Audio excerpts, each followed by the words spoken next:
Heaters burn late into the night, and the woods start calling your name. We appreciate hard-working hands, shared moments, and love for our land. That's why season after season, we're here for your life out here. Tractor Supply. 710 ESPN, your home for the 17-time world champion Lakers. KSPN Los Angeles, a Good Karma Brands radio station. Previously on the Sedano and Cap Morning Show. People are telling me in the chat that I look puffy and shiny. Puffy, I don't feel so much. I think since I've gotten off the creatine, I feel like I'm not as puffy. As far as shiny goes, I cannot deny that the lighting in this studio is like being next to the sun. Well, this is why they use makeup and television. Right. I don't You're have allowed any to be makeup. shiny now, though, Cap, because it's in. Shiny's in. Yes. Is that right? Yeah. Or you could just we can powder your forehead if you want. Powdering my forehead would be lovely. I think that would be very nice. The Sedano and Cap Morning Show is on the air. If you're up for it, we can go straight to East LA on Whittier Boulevard and go get some mariscos over there. Okay? If you're outside, I'll pick you up, and I got you, man. Just hold on. We're on a mission from God. Okay, I'm with it. We are on a mission from God. But on God for real, homeboy. The biggest show in ESPN LA history. Give me a freaking break. Yeah, I don't think people like being called hacks. You're the widow on the radio. Giant Mexican, horn section. And Did you have me on your show to berate me? Is that what you're doing now? Far side, 30, 20, 10, sideline 5, touchdown. The Lions have scored on a touchdown run by Jahmyr Gibbs, streaking for 78 yards. 13-0 Lions, under 6 to go.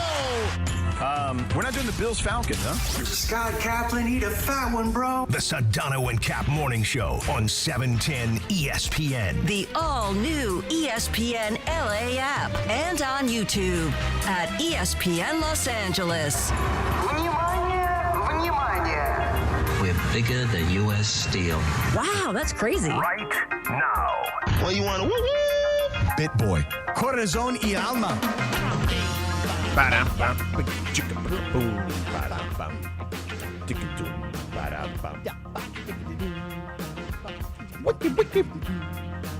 Yeah. 702. Oh, he's still hot. He's giving me that. He's been giving me that confused look all morning. Yeah, I am confused. Why so everything, confused? Sedano? Oh, dude, I cannot believe you're not here today to help me. What do you mean? Seriously, you know what I mean. Help you with what?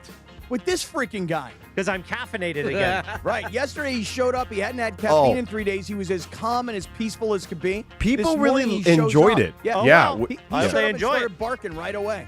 Walked in at 6:53 and started barking. No, I walked in at 6. So you know that that's funny. So you know, Chris, how you gave up alcohol and you became a better person because Yes. of it? Yeah. Maybe caffeine is the next step. Well, I will say my heart rate was low, very low, and my blood pressure really plummeted. But I mean plummeted because they gave me that dye. They inject a dye into you for this procedure yesterday, and I think the dye got my blood pressure really low. It's weird when they shoot the dye in you and your whole body's warm for like 10 minutes. Oh yeah. It's like you're radioactive. Yeah, it was weird, Sedano. And I put you down as my contact, emergency contact. Yeah, I would totally take care of it. Because I want somebody that's going to be like, yeah, turn them off. And I know Sedano will. They'll be like, turn off that jack. Yeah. Yeah.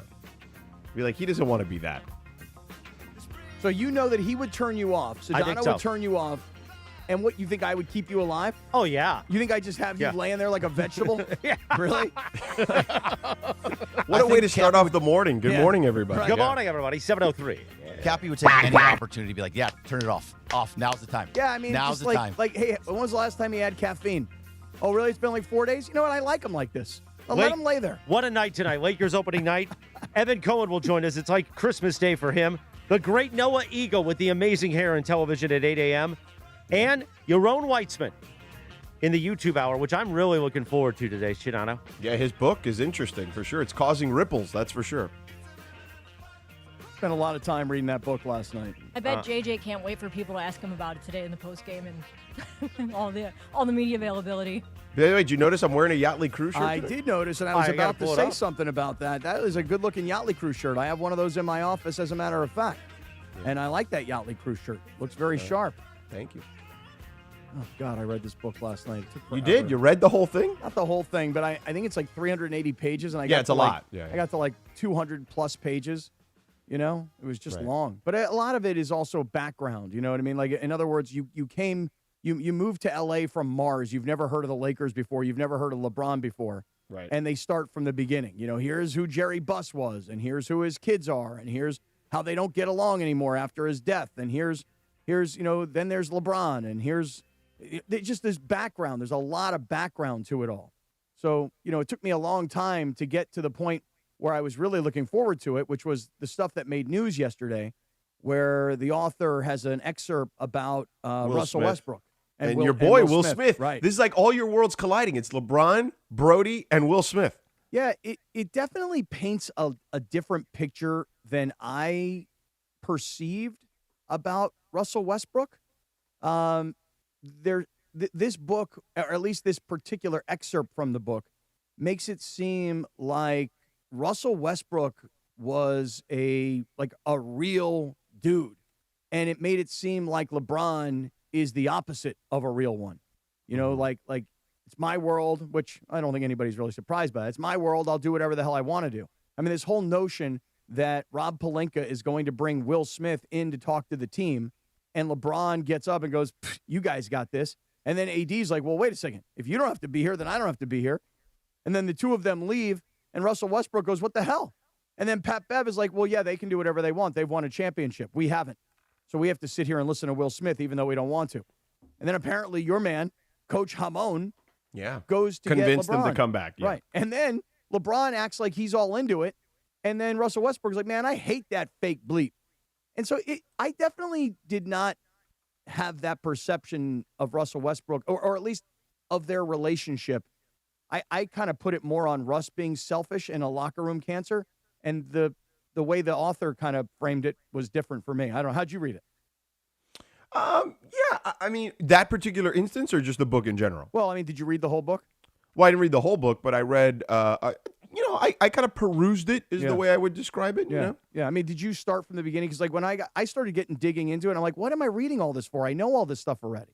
No, I didn't read the beginning stuff. Yeah, I kind of knew that stuff already because we already documented all that stuff. But yeah, there were some interesting excerpts, I thought. And, Lindsay, to her credit, as always, did a really good job of, I believe, informing us, is what I would say. Yeah, did you not read her summary? Yeah, it was like the Cliff's Notes version. Did it not work out for you, Cappy? I did, but I didn't feel like it was enough. Like I felt like I needed to actually read I know what the book. issue. You thought she was sabotaging you.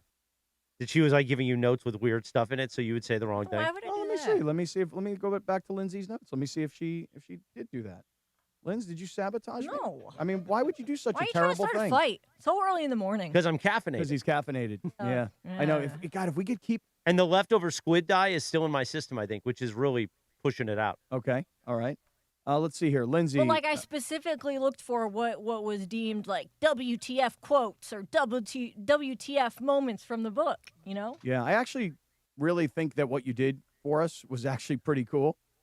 Just being able to go through the entire book. But yeah, I kind of felt like I needed to actually really read it. As a matter of fact, last night, I mean, I'm watching the end of the Seattle game last night. And I'm like, what am I doing here, man? Like, the Seattle-Houston game's on the TV, but I'm sitting in front of my computer reading this book. I'm like, why am I reading all of this? I mean, do I really need to read 225 pages of a 380-page book? You couldn't Lindsay put it down. she gave me the Cliff Notes. Here, for example, George. Page turner. Page 23. Kobe ruins his Achilles, still takes his free throws. This is news to me. I had no idea. I didn't know that. Oh, really? Is that what happened? This is an amazing approach to tease a guest coming up. Yeah, right. Yeah. So look, he's going to come on in the YouTube hour. How about that? Just kind of leave it at that. I mean, I don't think we need. It's all stuff you already knew. No. There's plenty of stuff in here that I know. I'll give you guys a great example. One of the things that this book starts with is how LeBron and AD and Jared Vanderbilt are sitting in the locker room in Miami after a game. And this must be much more recently. And LeBron is kind of like looking for an audience, just preaching about how much of a star he is and how underpaid he is. So he's like, well, I mean, there is no question. At one point, LeBron was vastly underpaid. I don't think. Like I think. Pardon me. Like you would disagree with that? The guy was an economy for many teams. No, what I'm saying is that I don't really have a strong opinion that he is underpaid or overpaid. What I was surprised now, with, whatever, it's different. But when he was in his prime, still, there's no question. No, I guess what I was interested in and what I was surprised by when reading this was LeBron is sitting there, and again, he's talking to AD, he's talking to Jared Vanderbilt, and there are a couple of guys who are like, they call them staffers working for the Lakers. Who knows? They were locker room kids picking up towels for all I know. And LeBron is just preaching to everybody that he should be making well over $500 million because it's not just about basketball. It's everything else that he brings to the table. Well, I mean, Lindsay could attest to this. Less so with the Lakers. The Lakers are not, they're kind of their own economy too. But certainly with the with the Cavs. I mean, when LeBron was in Cleveland the first time, and look, I'd like to eventually talk about this year's team at some point, and we can get to the book part when the gentleman joins us. But yeah, like when LeBron went to Cleveland, downtown Cleveland was a dump. Okay, and by the time he left and came back, that thing was a completely different place. And a lot of it was because he was the attraction. And they built stuff around that arena late in his first stint. And then by the second stint, it was a completely different place. Again, a lot of that is attributed to him and the ability that he had, that people wanted to see him. George, I'm not even remotely denying that. I mean, when you have a superstar player, and you used a great word, attraction, when that player becomes an attraction and everybody is clamoring for, I want to go down to downtown Cleveland. I want to go to the arena. I want to see LeBron play. I want to tell my kids I saw LeBron play, et cetera, et cetera. You are bringing in a lot of new people. You're bringing in a lot of new money. And then what happens is everybody's like, okay, well, this arena's here and this superstar player's here and there's so much demand. Well, what else around here is there for people to do? Are there restaurants? Are there bars? Are there hotels for people to stay? And so, yes, an arena or a ballpark can have an effect on a local economy, but then throw on top of it the greatest player on the planet and one of the most interesting characters of the generation. Yeah, I mean, it just brings a lot of people, focus, money, et cetera. So I'm not denying it. I guess what I'm getting at is that I've never really heard him say that out loud. And this was sort of an in the locker room, behind the scenes version of LeBron telling everybody, I know what a big superstar I am. And for that, I should be paid a hell of a lot more money because I'm more important than just dropping threes. And I actually don't even know where the author, because he actually says something early where he says, none of this is quoted. I haven't interviewed LeBron. I haven't interviewed Jeannie. In fact, he tells the story that when he asked the Lakers to fact check the book, he wanted to give them that hey, guys, right. Yeah. They started to have their lawyers send him what he called threatening messages. Yeah. Like, hey, you got to shut this thing down. We'll come after you, kind of a deal. So I don't even know, because he says he's not directly quoting LeBron. Was this on a video somewhere? Was this a... Well, how about we ask him, Cappy, when he comes on? Well, this is amazing. This is my point. This is my point. You see, this is all your fault, by the way, How is Morales, this my fault? Because you come in here this morning, You looked rattled since the first time I saw you at 6:50. Not even close to rattled. Right, but we're just sitting here dictating stuff, like bullet points from a book. We can just have the guy on. Let's just talk about it.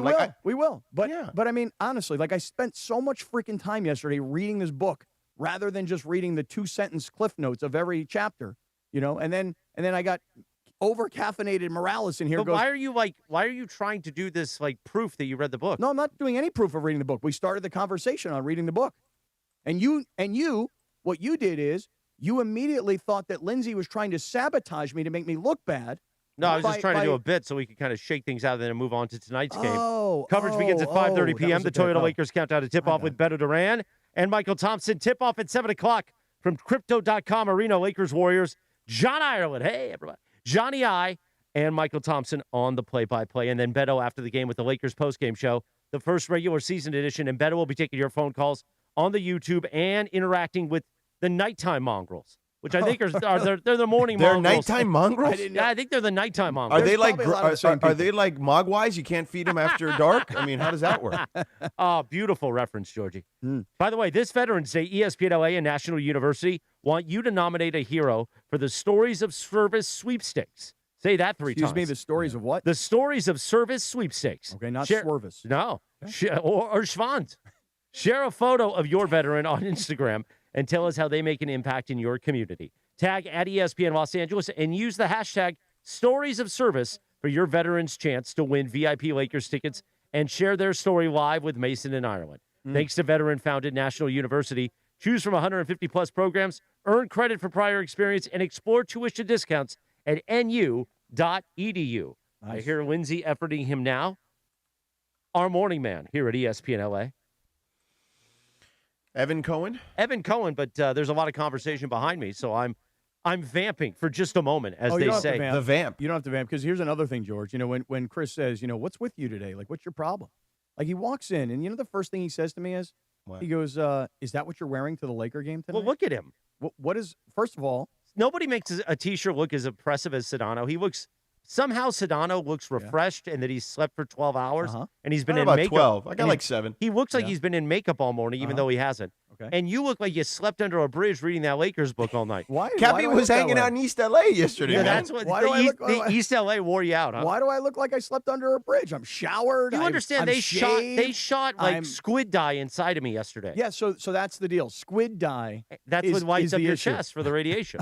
And I still look amazing. Not amazing, but I look better than you. Why? What's Meanwhile, wrong, what's wrong with me? You just look kind of homeless. Do I really? Yeah. I don't think you look homeless, Cappy. I mean, I'm wearing a black I don't T-shirt. either. You look fine, Cap. And then, Cap, by the you way, look fine. I looked at Bergie, and just so you know, so once it flows downhill, just so you know. So Marco Farr once Yeah, said. right. It did flow downhill. You It did flow criticize. downhill. Yeah, but Bergie looks good today. Thank you. Bergie looks good. I like that. That Hensley shirt he's got. You're literally wearing black shirts. You're wearing a and blue T-shirt pants. from 1988, and he's wearing a nice Henley shirt. No, actually, Is it we're Henley wearing or the Hensley? exact Hensley. same Henley. thing. Henley. And then, so Henley. here's what I did. So Henley? because Henley Jansen. you started with me, so you insulted me, so then I insulted him. Right, So I which- said, I go to Bergie, I go, You know, kind Berg, of hurt my feelings, Cap. I go, Bergie, I go, is that what you're wearing to the Laker game tonight? But Because he you had looks already good. asked me. But he looks good. He no, he doesn't. Yes, he does. No, he Yes, doesn't. yes, I and then do. you know what he did? He goes, well, what are you doing? I go, well, I've got a nice button-down shirt. He goes, well, do you have a jacket? I go, yeah, as a matter of fact, I do have a jacket. It's opening night. You got to dress, got to dress for the night. And so now I knocked on Bergie because you knocked on me. Yeah, Why but are you Bergie doing looks this? good. You We look like exactly the same. You This look is like how you've I been. go out. This You is look what like I you've been want sniffing everyone Ron the Caddy's keys all All right, night. I'm going to take a side-by-side photo. We are literally wearing the No, exact you're not. same thing. We are. Meanwhile, a man who always looks Having good. fun, I Sedano? think. What? I mean, Cappy is just on one No, today. no, He you is. got George is the black hand. You gotta ban caffeine from Morales. He is no longer allowed to have caffeine. You said he's a better person now that he's got no alcohol in his system. You would make him a doubly better person if you took his caffeine away from him. And another thing, by the way, how some people walk around with like these dogs that they call, what do they call them? Service dogs. You need a service bunny. You should have Otis the bunny with you at all times. I will agree to that one. I love it. Is Evan Cohen there? Yes, I was trying to get to him, beautiful. but Cappy's trying to berate me, Beautiful. like JT the Brick. Meanwhile, a man who always looks good, our morning man. You can hear him on Unsportsmanlike 3 to 7 a.m. each weekday. The great Evan Cohen joins us. Good morning, Evan. Guys, the book. I'm very into the book. Let's talk about it early. You don't want to wait on this. Let's talk about the book. How are we doing? No, I don't want to talk about the book anymore. We're going to talk about the book when the guy comes on. Like, enough about the book. The book. We got the book. You got to talk about the book. And Morales, by the way. Yes. You've had a weird few weeks. Can we all agree on that? I feel like now, Cappy, I don't know about the outfit. I'm not watching on YouTube right now. I will see it later. I feel like Cappy is right in bringing up just the snappiness around Morales recently. Would you guys agree? And Lindsay Baseball, of course. Would you all agree that Morales had a weird few weeks for himself? Would you agree with that? I would agree with that. I mean, like last week, for example, he started that fight with our man up in Milwaukee, You don't know his name. Ben Bruss. Oh, yeah, that's impressive that you did. Then this morning, Evan, you know what he did? First thing, 30 seconds on the air, he accused Lindsay Baseball of attempting to sabotage me to make me look bad. He said, did you not read Lindsay's notes because you were fearful that she was going to sabotage you to make you look bad?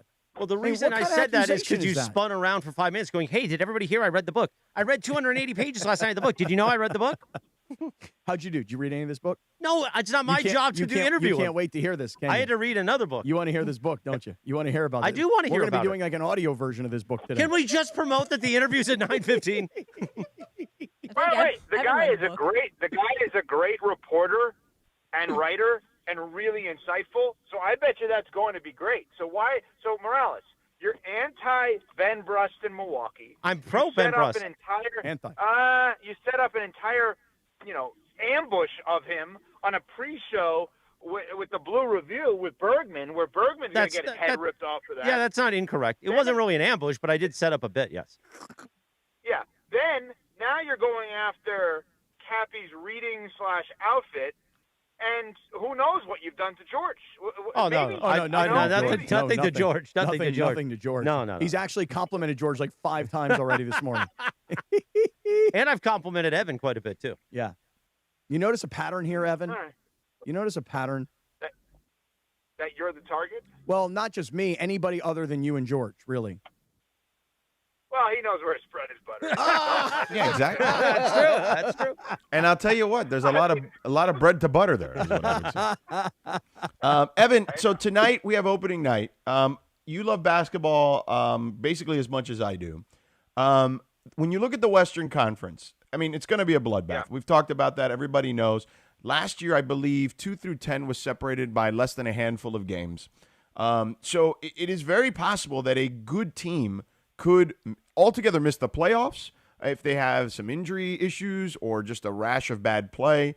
And certainly good teams can fall down into the play-in. Give me your hottest take of who in the Western Conference is not going to be in the playoff. They'll still be maybe in the play-in or whatever, but give me the hot take on the West of like who's the team that's going to fall that you think nobody's talking about, and who's a team we should be watching that could be in the mix. Okay, so the team that would not surprise me that everyone thinks is a play-off team that I think could be a play-in team, unfortunately, is the team that's on ESPN LA. Because I have said it once and I'll say it a million times. I believe LeBron James is hurt.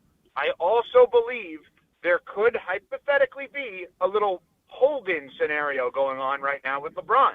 And when Dave McMenamin, who covers that team better than anyone, is saying LeBron is going to sit back and evaluate everything during the first 3 weeks, well, what does that mean? What do you mean, like evaluate what exactly? Is it evaluate if he fits in? Evaluate if he wants to be a part of it? What does that mean? And so I can answer.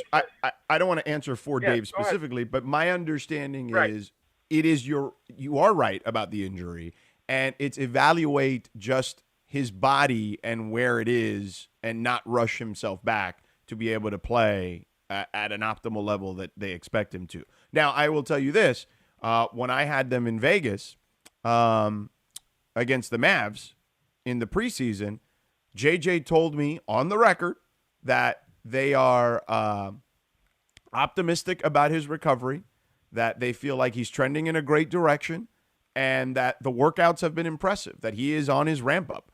So, he had this injury in July or August, as Shams reported, and, that's very late in his ramp up for the season, and they had to kind of take some time off and restart it again.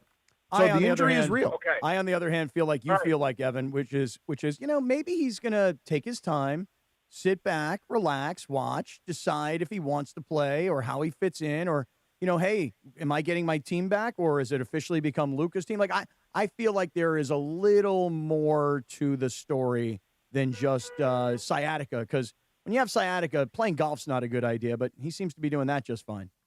Well, but Cappy, I think Sedano just made a humongous statement with his tangible reporting/conversations with people, like including JJ Redick, around the Lakers.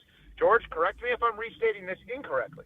You said the ramp-up time and the evaluation is going to be the evaluation of his body to make sure 100%. That's my understanding of it. Yes, because they are going to take in itself. Yeah. But George, that in itself is a bold statement, because I would bet over 20-plus years in the NBA, LeBron James has come back from injury more times than not, nowhere close to 100%.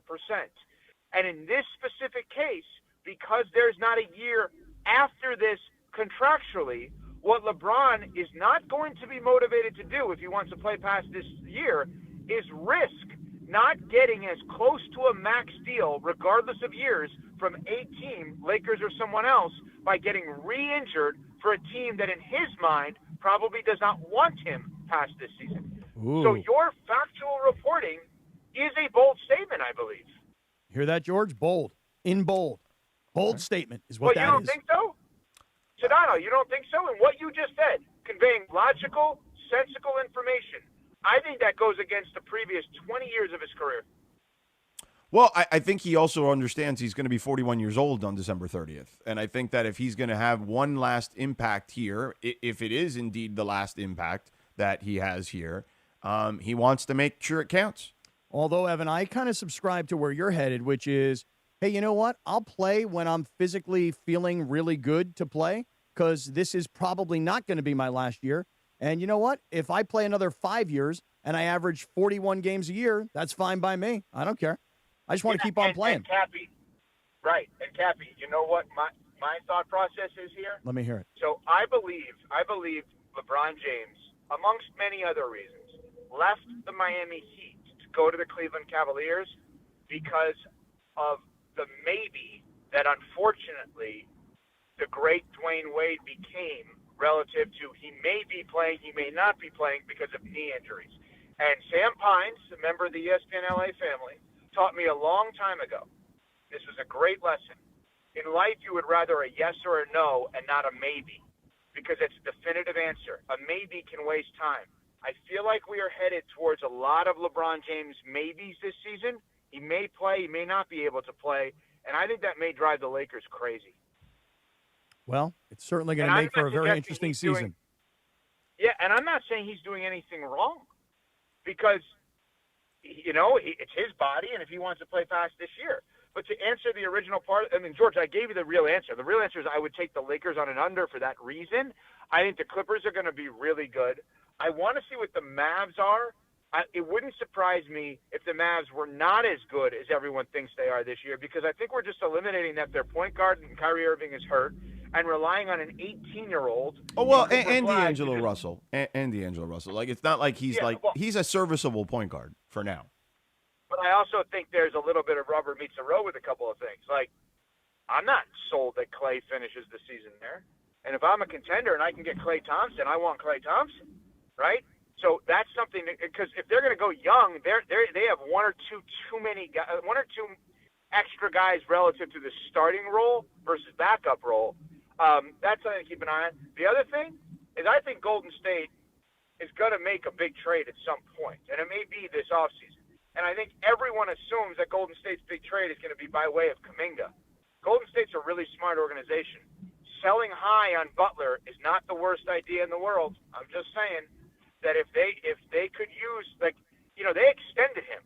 That doesn't mean they have to pay the extension. It means someone in the league has to. Doesn't mean they have to. If they find themselves to kind of be in, I don't know, no man's land a little bit because of what George said with the gauntlet that is the West, trading Butler is an interesting one with a year and a half left on his deal. The only way they trade Butler is for someone more impactful like a Giannis or something like that, and I just don't see Milwaukee taking Jimmy Butler. No, that would be a three-way deal. Or LeBron. Yeah, I don't see that either. Maybe I'm wrong, but I don't see that either.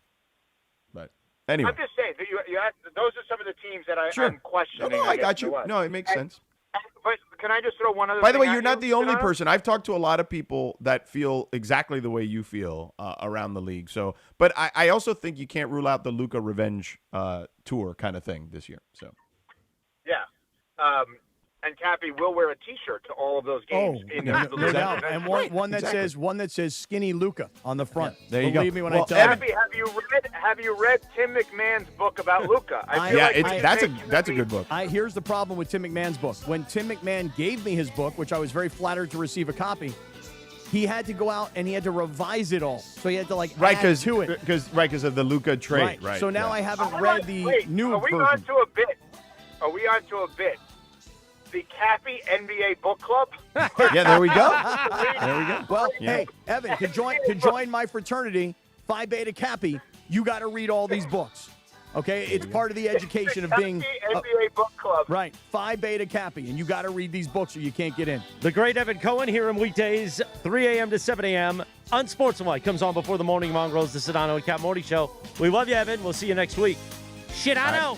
Yeah, let's talk about the hardwood. Let's talk about the hardwood in just a few minutes. The Sedano and Cap Morning Show back in 3.5 minutes from right now. So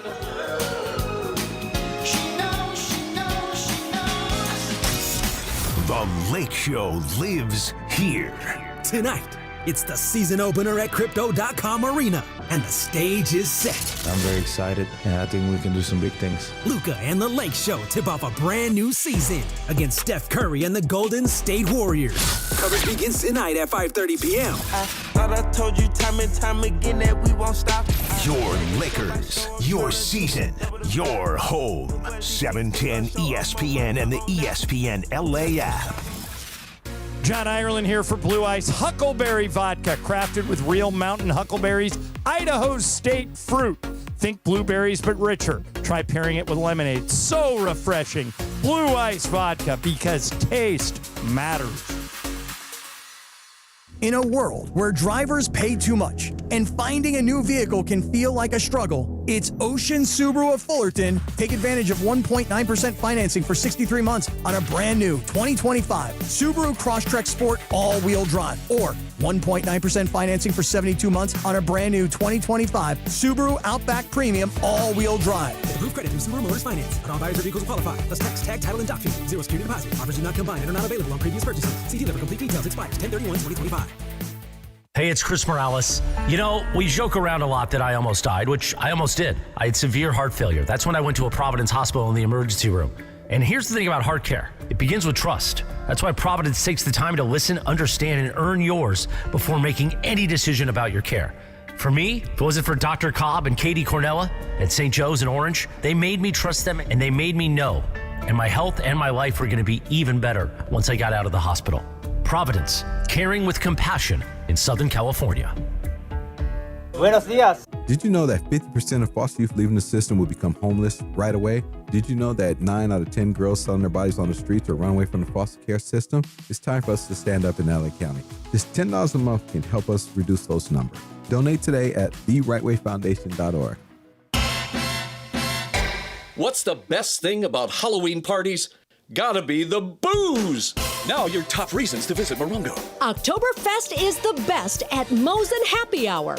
Half off hot bar bites and cool cocktails. Number 2. One rewards card player will win $10,000 cash, October 26th. And the number 1 reason. There's Halloween, and then there's Carnival at Morongo. You could win a new Land Rover Defender, October 30th. Morongo, good times. DraftKings Sportsbook, an official sports betting partner of the NBA, is the place to bet on NBA stars this season. Download the DraftKings Sportsbook app and use promo code Clinton. That's promo code Clinton. Bet $5 and get 3 months of League Pass plus $300 in bonus bets if your bet wins. In partnership with DraftKings, the crown is yours. Gambling problem? Call 1-800-GAMBLER. In New York, call 877-8-HOPE-NY or text HOPE-NY 467-369. In Connecticut, help is available for problem gambling. Call 888-789-7777 or visit ccpg.org. Please play responsibly. On behalf of Boot Hill Casino and Resort in Kansas, pass-through of per-wager tax may apply in Illinois. 21 and over. Age and eligibility varies by jurisdiction. Void in Ontario. Restrictions apply. Bet must win to receive bonus bets which expire in 7 days. Minimum odds required. NBA League Pass auto renews until canceled. Additional terms at dkng.co/audio. Limited time offer. Hey, this is Rich Eisen. You're starting your day with the Sedano and Cap Morning Show on ESPN LA. Don't forget my show. The Rich Eisen Show is coming up this morning at 9 on 710 ESPN and the all-new ESPN LA app. Now, back to the Sedano and Cap Morning Show.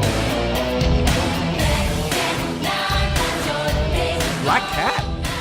7:33, good morning. The Sedano and Cap Morning Show on a live imaging Tuesday presented by Providence. On this day in 1990, the number 1 hit, Janet. That Black Cat, Cappy. Good song, dude. You know, this one, underrated good song by Janet Jackson. Doesn't get the love that a lot of the other songs get, but good song. I love when you set the song and then you hand it off to me like, what you know about the Black Cat, sucker? Is anybody here superstitious, like where they see a black cat cross in front of you, like, oh no, Nah, that's a big problem. maybe when I was like a kid. Yeah, I try not to be also like. It's also, go ahead, Linz. I used to own 2 black cats, so no. So did I. I had a black cat too. Really? Nobody wants to adopt them, so I adopted them. Yeah. It's pretty sad. Why? Because they're superstitious. Oh. By the way, what's going on? What did you get into last night? Because I'm noticing you during the break. Yeah. You're sweating. You're wiping your head, and you've got a giant coffee from Starbucks. I'm wiping my head. He was with Beto. That's all you need to know. No. Well, it is true. Beto and I yesterday Did went a black on a taco cat cross tour. you in East LA? Dude, there was something that I ate yesterday, okay, that is still inside of me. Like, you got the dye going from your procedure yesterday. I ate something with Beto yesterday in Whittier at a taco truck. I mean, I didn't want to insult Beto by going, dude, I don't want to eat seafood from a truck. You know what I mean? And they put out a beautiful spread, these folks. They really did. But all day long, something was not feeling right. So we're going to hear about this probably tomorrow. Yeah. It's funny because I was in studio doing NBA Today yesterday, and Ramona was sitting next to me, and I showed her some of the stuff you were sending in our group chat, and she's like, "Ooh, Cappy's brave eating the street meat." Yeah, I know.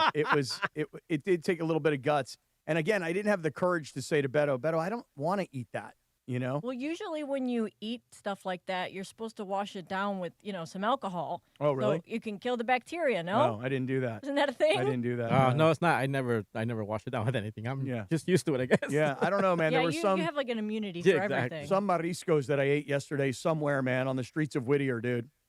And all day long, the rest of the day, I was like, ooh, man, am I going to have food poisoning?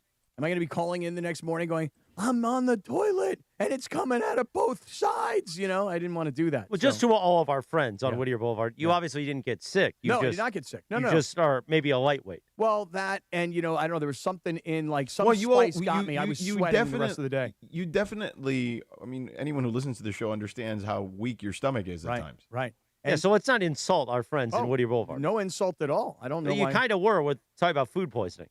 Well, I didn't get food poisoning. No, exactly. I'm saying that I was sweating, like, like when you eat something super spicy and it kind of sneaks up on you, and the next thing you know, like the back of your head is like soaking wet. That was me yesterday. I ate something that is still inside here. Delicious, though, right? Oh, it was phenomenal. Yeah. Phenomenal. I just say, like, most foods don't agree with you just because that's just how you are. Well, I mean, I just, I'm a middleman. Listen, if your head, if the back of the head is sweating like that, you just got to breathe, dog. Yeah. Just breathe, dog. Yeah, seriously. 7:37. Good morning. Time for Sedano as we hold it up here. Tell us about the morning wood, the hardwood from our friends at Hernandez Wholesale Flooring. Listen, if you need that hardwood, you know where to go, all right? Hernandez Wholesale Flooring, the crazy Hernandez brothers will take care of you. If you need flooring for the new home, for a rental, for an ADU, for your business, Dr. Clapper reached out to Steven Hernandez not too long ago. At Hernandez Wholesale Flooring, legitimately family run, okay? Authentic old school TLC. We talked about it a million times, but I know you need to hear it. Papi Hernandez, who's still in the shop, okay? Started this thing 57 years ago. You got the crazy Hernandez brothers, Steven and Carlos, right? Mom is there, aunts, uncles, nephews, nieces, cousins, brothers, sisters, sons, daughters, you name it, okay? No bogus sales, no gimmicks, just the best price from the start. And that's why I say, and I mean it, no sale beats wholesale, homeboy, all right? So just the best price from the start, as I mentioned. And whatever it is, okay, the hardwood. You need the hardwood? They got the hardwood, the hardest wood in town, okay? Laminate, tile, vinyl, carpet. How about turf for the outdoor? They got that too. You name it, they got it. Over 5 million square feet of in-stock inventory. You can see it, touch it, take it home with you on the same day. And that's huge, especially when you're trying to finish a project fast. It's why designers, contractors, builders all shop here. They know the crazy Hernandez brothers are always going to take care of you. So call them at 866-62-FLOOR. And if you're a first responder, active military veteran, you receive additional discounts on top of the already low prices because they're mentions like that. And if you find a better price, which I doubt, just call them at 866-62-FLOOR. Tell them, hey, this is the square footage I have. This is the price someone's offering me. And very simple, they'll match it, no questions asked. So head down to Hernandez Wholesale Flooring, OG location in Commerce.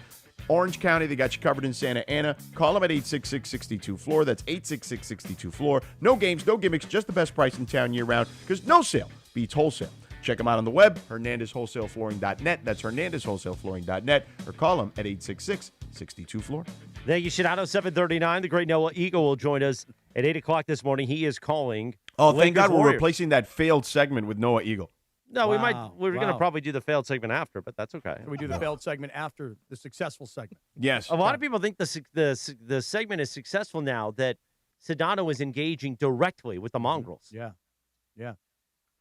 Beto's in our live YouTube chat right now. Hey, Beto, what did I eat yesterday that is Why don't we still just with have me? him call in? Oh, that's a good idea. That'd probably be easier.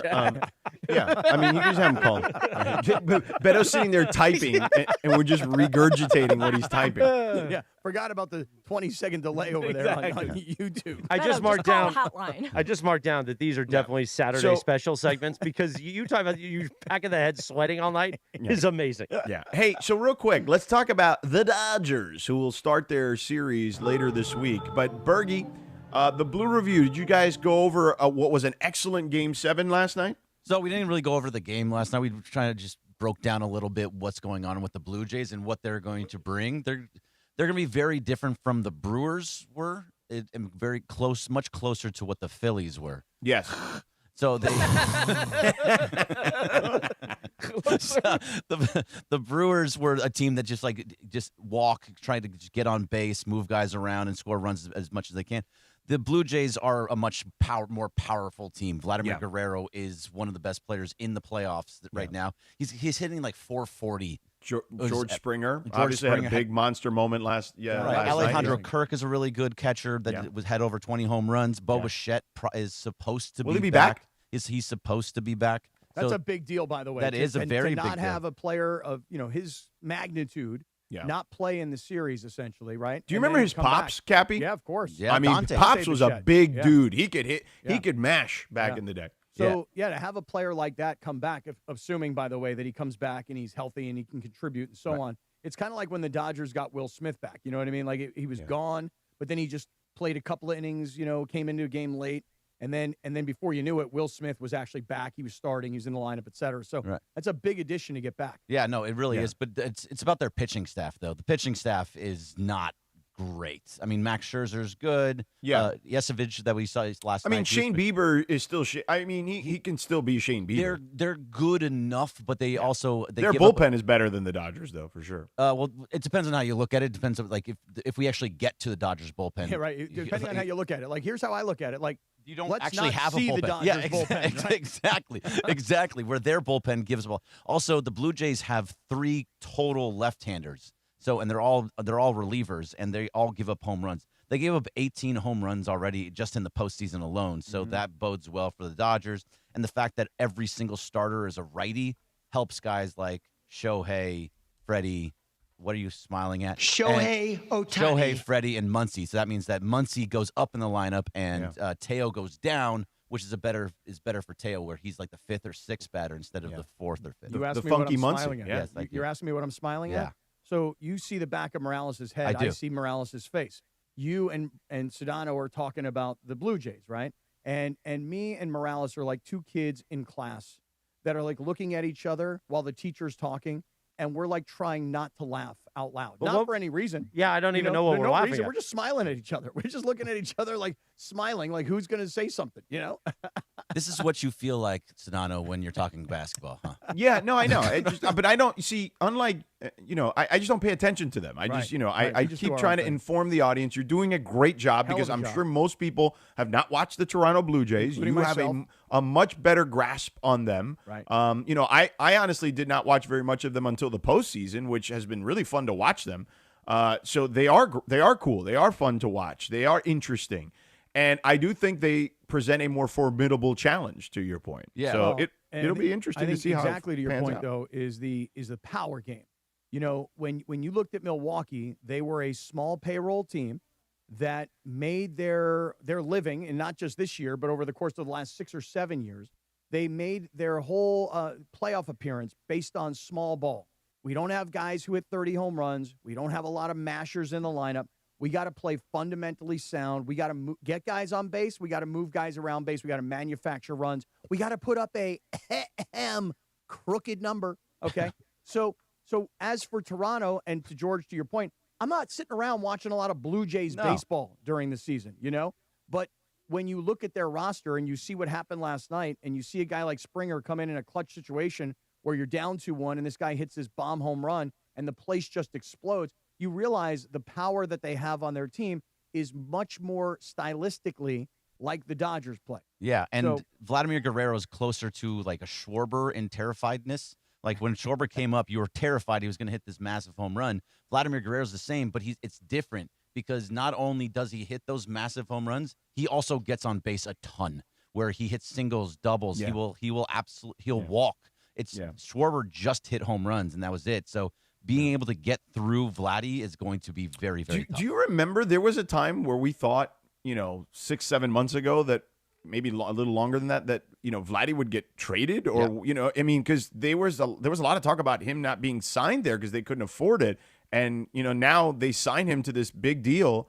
And look at where they're at, man. It's kind of crazy how that kind of unfolded. What was it? How long was that deal for Vladimir Guerrero? Was it one of those like it was a big deal. It was a long deal. 14 years, $500 million, something crazy like that. And I say crazy. I mean, we're talking about 14 for 500. Yeah, 14 for 500. Where'd that come from? By the way, honest question: is George Springer from Canada? I don't know where he is. Because in the post-game interview, all he kept saying was our country, and it was really weird. It's so funny you say that. He's actually from, he's from Connecticut. He is from Connecticut. It's so funny you say that because I thought the same thing. Like when I heard the post-game interview, he's like, I'm just so proud of our team and our fans and our country. And I was like, the United States. Well, but like, they really get behind States? them, like in a way that most people don't realize how crazy those people get about the Blue Jays. No, but for real. me as a viewer, okay, I'm just sitting there. And he's watching, been there for a while now, right? But I'm just sitting there watching. And you're so happy for your country, like us, the U.S. Well, like he's got what? to have dual citizenship at this point, Right? right? He's got a family that lives there. My point is that I missed it. Like for me, I was like, what do you mean you're happy for listen, our country? Here's a hot take. Canada, right? Got it. Here's a hot take. Tim Hortons better than Dunkin' Donuts. I've never been to Tim Hortons. As a chain, as a coffee donut chain. But also for George Springer, this is revenge time. This is revenge for the Dodgers. Yeah. So that give me a break. Oh, no, it's not giving me a break. This is an absolute real thing. He stole the Dodger fans want to take out George Springer. Cheating. For the Dodgers, cheating. I get it. I thought you meant for him, and I was going to say no. The other way. The other way. By the way, I can't wait for the old guys.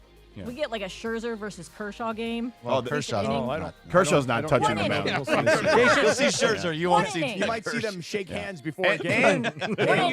Now we're gonna get like Kendrick versus Drake Part 2. Like what's happening here? Oh yeah, I can't wait for Kendrick to be the musical act before Game 3. He's gonna just tear apart Drake again.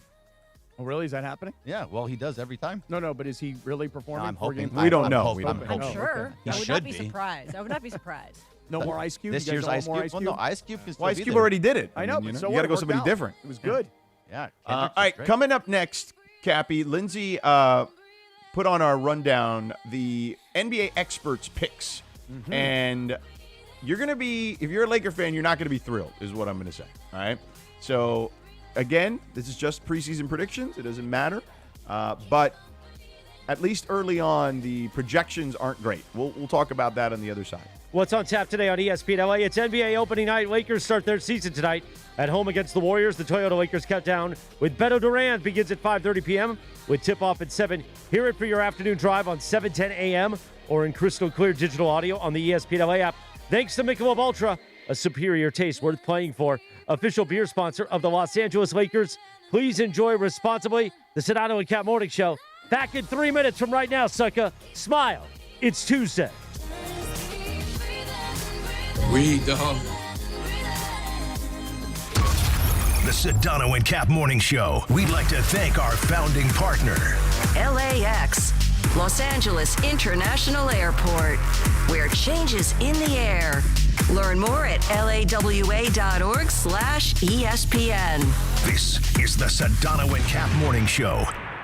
It's still the American dream to own your home free and clear. If you've got excellent credit and solid home equity, the Loan Exchange can help you reach that dream faster. Right now, you can exchange your current mortgage for a 15-year fixed refinance at just 4.99% with no closing costs, no lender fees, no title, no escrow. That's right, no fees at all. You'll keep the same balance, lower your fixed rate, and shorten your term, helping you save tens of thousands of dollars over time. And since there are no costs to exchange, if rates drop again, you can do it again without wasting a dime. So if a 4.99% rate rate and APR can lower the interest you're paying right now. Visit theloanexchange.com and get started. It only takes a few minutes, and the Loan Exchange can close your new loan in as little as 2 to 3 weeks. That's theloanexchange.com. NMLS 1637539. Loan subject to credit approval. See website for licensing information, loan terms and conditions. Equal housing lender. For a 4.99% rate and APR, visit theloanexchange.com. The Loan Exchange. Smarter loans made simple. Hey guys, it's Sedano. Los Angeles International Airport's People Mover trains begin rolling early next year as part of LAX's ongoing investments to transform and improve your travel journey. The People Mover trains will quickly move guests between their terminals and our new consolidated rental car center, metro trains and buses, economy parking, and Kiss and Fly lot. The trains will make it simple and fast to get to your LAX destination in 10 minutes or less, and trains depart every 2 minutes beginning in early 2026. Learn more at lawa.org/ESPN. Herbert. Laker fans know when the shot's open, you take it. That's why National University helps busy students drive the lane on their goals. Flexible online classes, whole team support. Juggle your job, your life, and keep driving toward your degree. National University, official higher education sponsor of the 17-time champion LA Lakers. Take your shot and learn more at nu.edu. That's nu.edu.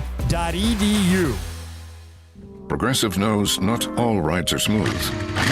Meet Claire. She loves her motorcycle, and she's learned to love the insects she encounters on her rides. She may not know the difference between a gnat and a mosquito at 55 miles per hour, but she does know one thing. It's always gross when one flies into her mouth. But she's so used to it that it's weird when it doesn't happen. Not every ride is smooth, but Progressive has your back with comprehensive and collision coverage from America's #1 motorcycle insurer. Progressive Casualty Insurance Company and affiliates, not available in D.C. Your fantasy roster is set. The smack talk is heating up, and this season, ESPN Bet is giving you more ways to ride with your squad. Introducing the ESPN Bet Fan Center, where you can instantly link and bet on your fantasy teams right in the ESPN Bet app. An enhanced sports betting experience only from ESPN Bet, the sports book for sports fans. Make the connection today with ESPN Bet Fan Center and the ESPN Fantasy app. ESPN Bet Sportsbook. Download the app today. Must be 21 plus. Gambling problem? Call 1-800-GAMBLER. Terms and conditions apply. See app for details. The Sedano and Cap Morning Show is on. We are such a bunch of weirdos that work at this radio station. Seriously. Sedano and Cap have taken over Morning Drive. Back to the guys. 7:52, good morning. Sedano and Cap Morning Show on a live imaging Tuesday presented by Providence. Happy 30th birthday. Do you say the before to the Doja Cat, or is it just Doja Cat? Just Doja Cat. Happy birthday to the Doja Cat. I like the Doja Cat. I like the. The sounds better. It's also National Reptile Awareness Day. Oh, really? Python. Watch out for those pythons today. You know, I do have in my Instagram feed, I got a lot of snake videos.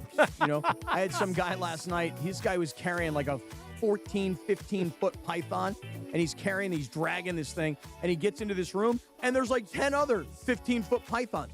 Who are these reptile people? What's their deal? I don't know. Who are Why they? did you just sound like Seinfeld there? Jerry, I mean, who are these snake people? Who has a python for a pet? The great Noah Eagle will join us at 8 o'clock from NBC Sports. He's calling Warriors-Lakers tonight. Of course, you could hear all the coverage all day long and tonight on ESPN LA. Yeah, and real quick, so before we get to that, and I know Cappy has to talk about Avner Gadd, our friend. I want to talk about the ESPN, I guess, predictions that have come out. Mm-hmm. Cappy, how many do you think have picked the Lakers to make the Western Conference Finals? Like, how many? There's, let me see, 1, 2, 3, 4, 5, 6, 7, 8, 9, 10, 11, 12, 13, 14 selections here. So technically 28 selections because there's four, they picked 2 teams to the conference finals. Okay. How many do you think picked the Lakers? These are all ESPN analysts, NBA Yeah, analysts? of the 14, which means 28 teams in the Western Conference Finals. Yep. 28 selections for the Western Conference Finals. How many do you think picked the Lakers? Just one point of information. Are you one of the analysts? I'm not. Oh, okay. That changes. I did not participate this year. Then in that case, 0. Correct. It is 0. Okay. Shout out to Mark Spears, who is the only person who picked the Cavs and win the finals. So Not even yeah, Momo? that's because Momo? I love Mark Spears, Hall of Famer, by the way, Hall of Famer Mark Spears. He also is he's very into the Cavs this year, Lindsay, because he's doing a diary with Donovan Mitchell. Oh, good. All season long, which we unveiled some of it yesterday on NBA Today. But yeah, Cappy, 0 for the Lakers, 1 for the Rockets, 1 appearance for the Rockets, 1 appearance for the Mavs. Actually, that's winning. I believe they have them winning. 1 Rockets, 1 Mavs, 3 Nuggets, 9 Thunder. Yeah, so everybody just assumes going into the season that the defending champs, who are a very young team, who have the reigning MVP, who I'm guessing a lot of people also think that SGA will come back and certainly be in the conversation for another MVP. Right. That these guys are at the beginning, I don't know if they really are or not, but are at the beginning of what could be a significant run based on the youth and the experience and the success. Is that what you're getting at? Yeah, I mean, that seems to be the case. But what I would add is the West is still harder. I think Denver got better. Denver was right there, nipping at their heels. They survived the series against Denver. And, Jokic is still, to me, while Shea was the MVP, I still think Jokic is the best player. And when you have the best player, you have a shot. Now, again, injuries will play a role in all of this. I still think the Thunder are going to win a couple. It doesn't mean they have to win back-to-back. I mean, the Spurs won 5 in 15 years. You know what I mean? Like, it just is what it is. But, yeah, like, I think the Thunder, they're going to be there for a long time. Like, you're going to have to go through them for a while. Well, we talk about, how in baseball it's so hard to repeat as World Series champs, and it hasn't been done in whatever it is, 25 years. And, when you think about the NBA, I guess I think 7 different champions in the last 7 years. Right. So I thought a couple of years ago, I was like, okay, well, Milwaukee and Giannis, this is maybe the beginning of something. And it really wasn't. And then Denver, I was like, okay, well, this is probably the beginning of Denver because of everything you said about Jokic. And it has not yet been. Right. And so go ahead. Sorry. My point is that, for all this preseason thought of, well, Oklahoma City's the defending champs. They got, best young player, maybe best young roster, et cetera, et cetera. I'm not so sure that that's what's going to happen. Okay. How many votes do you think Luka got for MVP in this panel? How many of 14? Yes. I'd say 4 or 5. How about that? No, 2. 1 from Dave McMiniman, 1 from Tim McMahon. Oh, okay. Well, isn't that interesting? I was going to say, isn't it funny how, everyone has a bias, right? Right. Dave covers Luka daily, and Tim covered Luka for every day. Well, Luka doesn't love Tim, so there is that. So that I don't know if there's an actual bias there. He definitely loves Luka. Tim loves Luka, although Luka he wrote a book about him, but yeah, Luka was not the biggest Tim McMahon fan always. So, anyway, all right, so that'll do it. Now, Cappy, Noah Eagle, the great young Noah Eagle, who will be calling the game tonight on NBC on opening night for Lakers-Warriors, will join us in a moment. But first, tell us about your friend Avner Gatt. Yes, so let's talk about something very serious right now, and that is you're driving to work, and let's just say you get in. Maybe this has already happened to you. Hopefully it doesn't happen to you this morning. You get into your office, you go to power up your computer, and Zippo, nothing. You got nothing. And you're like, what the hell's going on here? So, you push the power button a couple of times. You're trying to figure it all out. Then you realize your files are locked, your data is frozen, and you have been hacked. Anybody who's been hacked, anybody who's been scammed, this is an incredibly stressful situation, and it can be really expensive. It could be thousands. It could be hundreds of thousands of dollars. And then forget about the money for a second. There's this huge battle now of you getting your cyber insurance claim actually paid. And that's for those of you that have cyber insurance, that are prepared. Well, listen, this is where Avner Gatt and his team of public adjusters come in. You know them because I've been talking about them for years, about water damage in your home and your homeowner's insurance company not taking proper care of you. And Avner and his team will come in and they'll take care of business. But you know what? It's not just water damage claims. They also handle cyber insurance. So if you're not fully protected, because maybe you don't even know that you filled out your insurance application correctly, do not wait until it's too late. Because let me tell you something right now. You wait, you're screwed. Call Avner Gatt, 818-917-5256, 818-917-5256. Avner will take the call himself. I'll put on my Avner Gatt hat right now. You call Avner. Avner will say, hello. Avner Gatt, your claim is our game. The Sedano and Cap Morning Show on 710 ESPN, KSPN Los Angeles, a Good Karma Brands radio station. We are back with Noah Eagle 3 minutes from right now on ESPN LA. The Sedano and Cap Morning Show. We'd like to thank our founding partner, Cadillac of Beverly Hills. Cadillac of Beverly Hills. Experience luxury at the top of its game. Visit CadillacBeverlyHills.com. This is the Sedano and Cap Morning Show. John Ireland for Blue Ice Vodka. Blue Ice's double espresso crafted with Arabica coffee makes the perfect espresso martini. Just shake with ice and pour. Soft, smooth, and delicious. Blue Ice Vodka, because taste matters. What's going on? It's Bethel Duran, and I love rolling around in my Toyota. Tacoma, to be exact, and right now, it's Trucktober. If you're in the 818, go check out the All-Stars at Northridge Toyota. In the 626, it's all about Wondries Toyota. And right now, Trucktober is here for you. Lease a brand new 2025 Tacoma for just $164 a month or 36 months plus tax. Northridge Toyota or Wondries Toyota. Serving all of SoCal sports fans, they make it easy. Lease excludes tax, title, license, registration fees, and dealer options and changes. $59.99 cash or trade equity down. Expires 10/31/25. This show is sponsored by BetterHelp. BetterHelp therapists have helped over 5 million people worldwide on their mental health journeys. Moments in therapy like the right question, a safe space to cry, or a small win can change lives. This World Mental Health Day, we're celebrating the therapists who've helped millions of people take a big step forward. If you're ready to find the right therapist, our listeners get 10% off their first month. Call pound 250 and say the keyword timeout. That's keyword timeout after you call pound 250. Did you know that 50% of foster youth leaving the system will become homeless right away? Did you know that 9 out of 10 girls selling their bodies on the streets or run away from the foster care system? It's time for us to stand up in LA County. Just $10 a month can help us reduce those numbers. Donate today at therightwayfoundation.org. The Sedano and Cap Morning Show. Waba Grill is an LA original, so we've got to keep it real. Real fresh with our Asian-inspired menu that's grilled to order every time. Pick me up and never put me down. Real quality with our marinated proteins like hormone-free chicken, ribeye steak, wild-caught salmon, and shrimp. Real flavors with our signature sauces from sweet and spicy to fiery hot. Download the Waba Rewards app today or order online at wabagrill.com. Waba Grill, keeping it real every day for you. John Ireland here with the Hall of Famer, Saturday, Big brother. Game James Worthy for iSpot Active. Love Check it. out their website, ICEBODactive.com. This is the new concept for icing. John, I love it. iSpot Active sells form-fitted stretch shirts and pants with pockets that hold ice-cold gel packs. Everybody I know that has bought one of these things truly loves it. Gotta get yours before they're sold out. Take it from James Worthy. Start feeling better today at iSpotActive.com.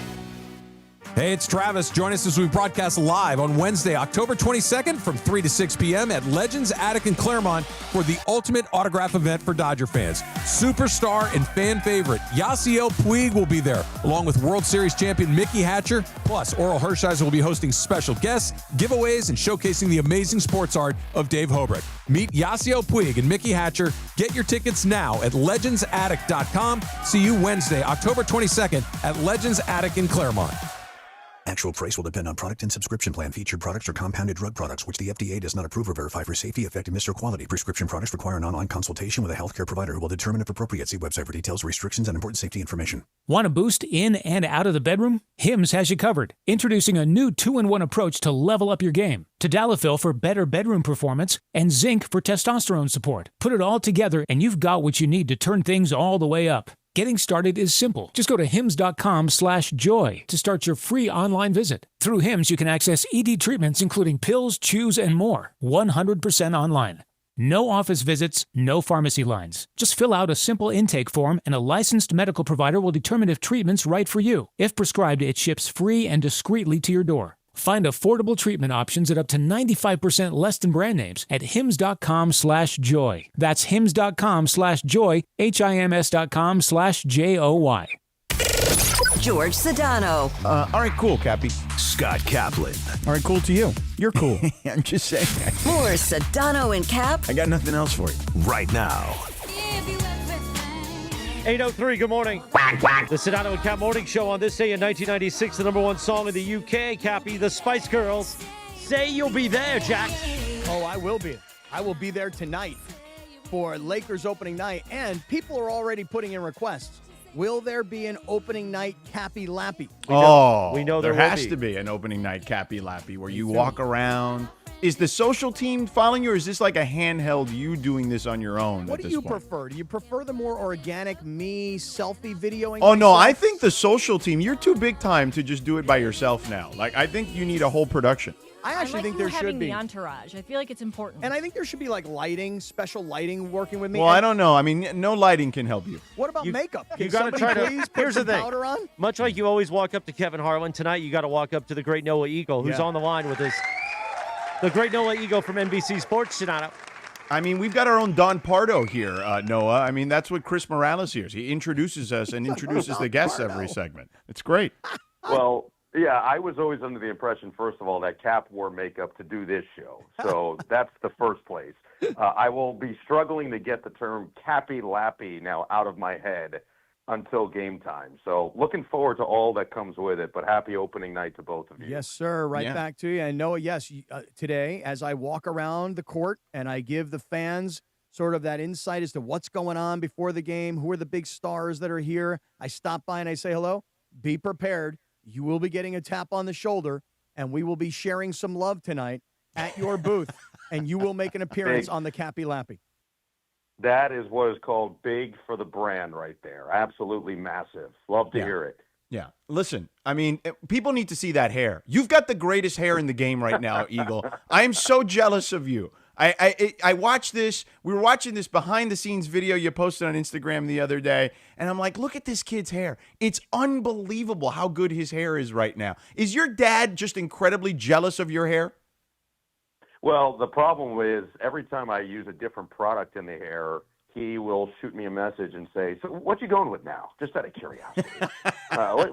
What's that? Is that a hairspray? No, you're going texturizing powder. Pomade. That's good Yeah. to know. Yeah. Yeah, no, I'm a texturizing powder guy now. It's Okay. just a game Oh, look at changer, that. Honestly. Oh, really? Yeah. Texturizing powder. I've been a pomade guy for well over a decade, but I may venture out if that's the case. That's you know? interesting you say that. I'm I was new to about pomade. to say come to the powder side, but that sounds wrong. So I refrain. Well, I mean, on this show and in L.A., I mean, Right. you know, it is Yeah. what it is. Well, pomade, though, I started with mousse. I moved to gel, and now I'm into this pomade thing. I kind of like it, you know? Yeah, there you but go. the powder, Noah. Yeah, I'm there you not- go. So I'm now not you have familiar. something new to look at, Cappy. Yeah. So, Noah, before we get to basketball with you, you've spent the last 2 weeks doing SE football on NBC. For those that don't know, Noah does the primetime game on NBC every week, the Notre Dame game, and prior to that, the Michigan game. My opinion on them is interesting because I'm fairly high on them. I feel like they're good, but they're like a roster cycle short of being really good, like in like the elite potential category. How have you viewed them as you've had them the last couple of weeks? Yeah, I think that they've made strides. I think that this is better just overall vibe, team, and top to bottom than probably the last 2 seasons. You know, that first year, and Lincoln Riley told us he felt that first year was an anomaly, kind of just came out of nowhere, and they didn't expect to be as good as they were. And so then as a result, the expectation is, well, you'll be that good every year, and you'll be 11-1 in the regular season every year and competing for the college football playoff every year. And that's the eventual goal, but he did feel like it was going to be a process. And I even remember talking to him that first year he was in LA, and he kind of said similar things of we're way ahead of schedule and it's going to take time to really become consistent here. And so what he was saying was not just the roster construction, which has taken time, and especially the offensive line, which we've gotten to see some of that depth that they've built up this year with some of the injuries they've had. And the hope is Killian O'Connor, their starting center, can come back and they can really be whole up there in the near future. And then the tight ends, he mentioned how important that is in his offense, and now having 2 competent tight ends that can be in there. But I think the bigger part was the mentality and building the right mentality within the team, not just in terms of like Big Ten playing physicality, which is clearly improved from what it was, but more so the idea of expecting to win every week. And he just felt like when he got to SC, it wasn't the case versus when he took over at Oklahoma, it was built in. And so I do think that's a legitimate thing. You hear this adage all the time, you have to learn how to win. It's a skill, winning games consistently, and I think that's the skill they're trying to build up. You know, last week was obviously disappointing for them, and I think that one was at least somewhat expected. You go to Notre Dame, bad weather, all of the factors that come with it. Notre Dame's desperate at this point. They've got to win out, and if they do, they'll likely be in the playoff. I think the one that was more disappointing was the Illinois game because it just felt so similar to last season where you have a lead in the fourth quarter and you can't get a stop to win the game. That's the type of stuff that they're trying to move forward with. They did a great job against Michigan, and now we get to see how they respond again. Yep, you're right. I mean, they did, and the Michigan game probably built in some confidence. Like, look what Michigan did to us last year where they steamrolled us for nearly 300 yards on the ground, but we were able to shut down that Michigan running game. But on the other hand, Noah, then you come back against Notre Dame, and what does Notre Dame do? They put up 306 rushing yards. So, you know, the issue for Lincoln Riley, I don't necessarily think is on the offensive side. It continues to be on the defensive side, and in particular on the defensive line. Well, what do you make of that situation? Yeah, look, you're correct. I also think that you've got to at least take it for what it is. And that's why I said the Illinois game was more disappointing because Illinois gashed them on the ground when it mattered most. Mm-hmm. Yeah. But Michigan, they held to a season low in rushing. Part of that is Michigan was one-dimensional. Bryce Underwood was missing throws. He's a freshman that's still learning the position, still learning how to play, and learning how to be explosive in their pass game. And the wide receivers at Notre Dame are just far superior than what Michigan has. And so the threat of C.J. Carr and the threat on the outsides and the threat of the passing game out of the backfield is just better. And so they're much more balanced offensively. And so you can't load up as much on the run because you've got to make sure you're ready for the pass. And I think Notre Dame took advantage of it. But at the same time, what I'll say is you go back and Notre Dame lost those first two games, but Miami, who I know lost this week, and maybe the sentiment's different now, but one of the best defenses in the country, and with a freshman quarterback in his first career start after a first half where they basically had training wheels on him the entire first half, admittedly, at Notre Dame. They unleashed C.J. Carr in the second half, and that offense was impressive. And then week 2 against Texas A&M, or week 3, but their second game, they put up 40 points against A&M, who's got a defense in the SEC that currently is undefeated. So I understand the frustration, but that's just what Notre Dame does to everybody. And Jeremiah Love's a Heisman candidate for a reason. I mean, he might be the best running back in college football. So, yeah, frustrating, but that's why I think it's still all in front of them. And if they can go on the road and beat Oregon, which is a tall task late this season, that changes a lot of viewpoints because that is kind of the team in their area that they're still chasing. And Dan Lanning is proving that you can be physical on the West Coast. You can go and play Big Ten football and win. And so for USC, opportunity's there. They've got to grasp it. Yeah. I would just say just one quick thing, George. Yeah. You know, the one thing about this USC team is if you're not going to be like amazing on offense, and they're good, but they obviously made a huge mistake that ridiculous fumble on what was going to be Lemon passing the ball. That was I mean, it was just a stupid play. Yep. Lincoln called it a stupid play afterwards. It was a dumb play. But the other thing is that when you're in these kinds of games, special teams play such a huge role, and you just can't give up a kickoff return for a touchdown. That ultimately becomes a huge difference in the game. Sure, the margins are small. I don't think there's any question. Noah, let's flip to basketball. You're calling tonight on NBC, Warriors-Lakers. Let's talk about the Lakers a little bit. Just kind of your thoughts and views on this team. Luka looks great, obviously. There is no LeBron. What do you see as a potential ceiling for this team? I mean, look, I think what we saw is the first thing that I look at is I don't necessarily think that this version of this team is going to be the version of the team at the end of the season. We've seen the Lakers have a clear willingness to constantly tinker and make sure that they have the right pieces around their centerpiece, which is now very clearly Luka Doncic. And you mentioned how great he looks, just the 30 pounds that he claims he lost this offseason, clearly has made a difference. Just look at what he did in Eurobasket and look at what he's looked like in preseason. The burst is just clearly different from when he came to LA last year. And part of that is also just being healthier than he was when he first got to LA last year. But we know that he's one of the great floor raisers in the NBA. So to start with that, their floor is probably just high considering he's going to be on the court consistently. And then I think a lot of it will depend on the auxiliary pieces. Is Austin Reeves going to be able to take another leap forward after averaging 20 points per game last year? Is Gabe Vincent's health and impact going to be as legitimate as J.J. Redick has been talking about? Is DeAndre Ayton ready to be a legitimate centerpiece within what the Lakers are going to want to do on a night in, night out basis? Is his motor going to be better than what it looked like it was in Portland? Can Marcus Smart turn back the clock and be the Marcus Smart of old? If all of these ifs are in the Lakers' favor, if Jared Vanderbilt stays healthy for a full season, if Dalton Knecht looks like a legitimate player every single night, well, then their ceiling is very high because you've got a top 5 player in the world. And if LeBron comes back sooner rather than later, somebody who's still playing at an elite level, who sees the game, who's arguably the smartest player in the history of the game, you go through all of these checkpoints, and J.J. Redick proved his coaching chops last year. Their ceiling's incredibly high. The problem is, and you guys know it as well as anybody, the Western Conference is, I can't remember it being more loaded than it is right now. It's unforgivable. You can't have a slip-up, yeah.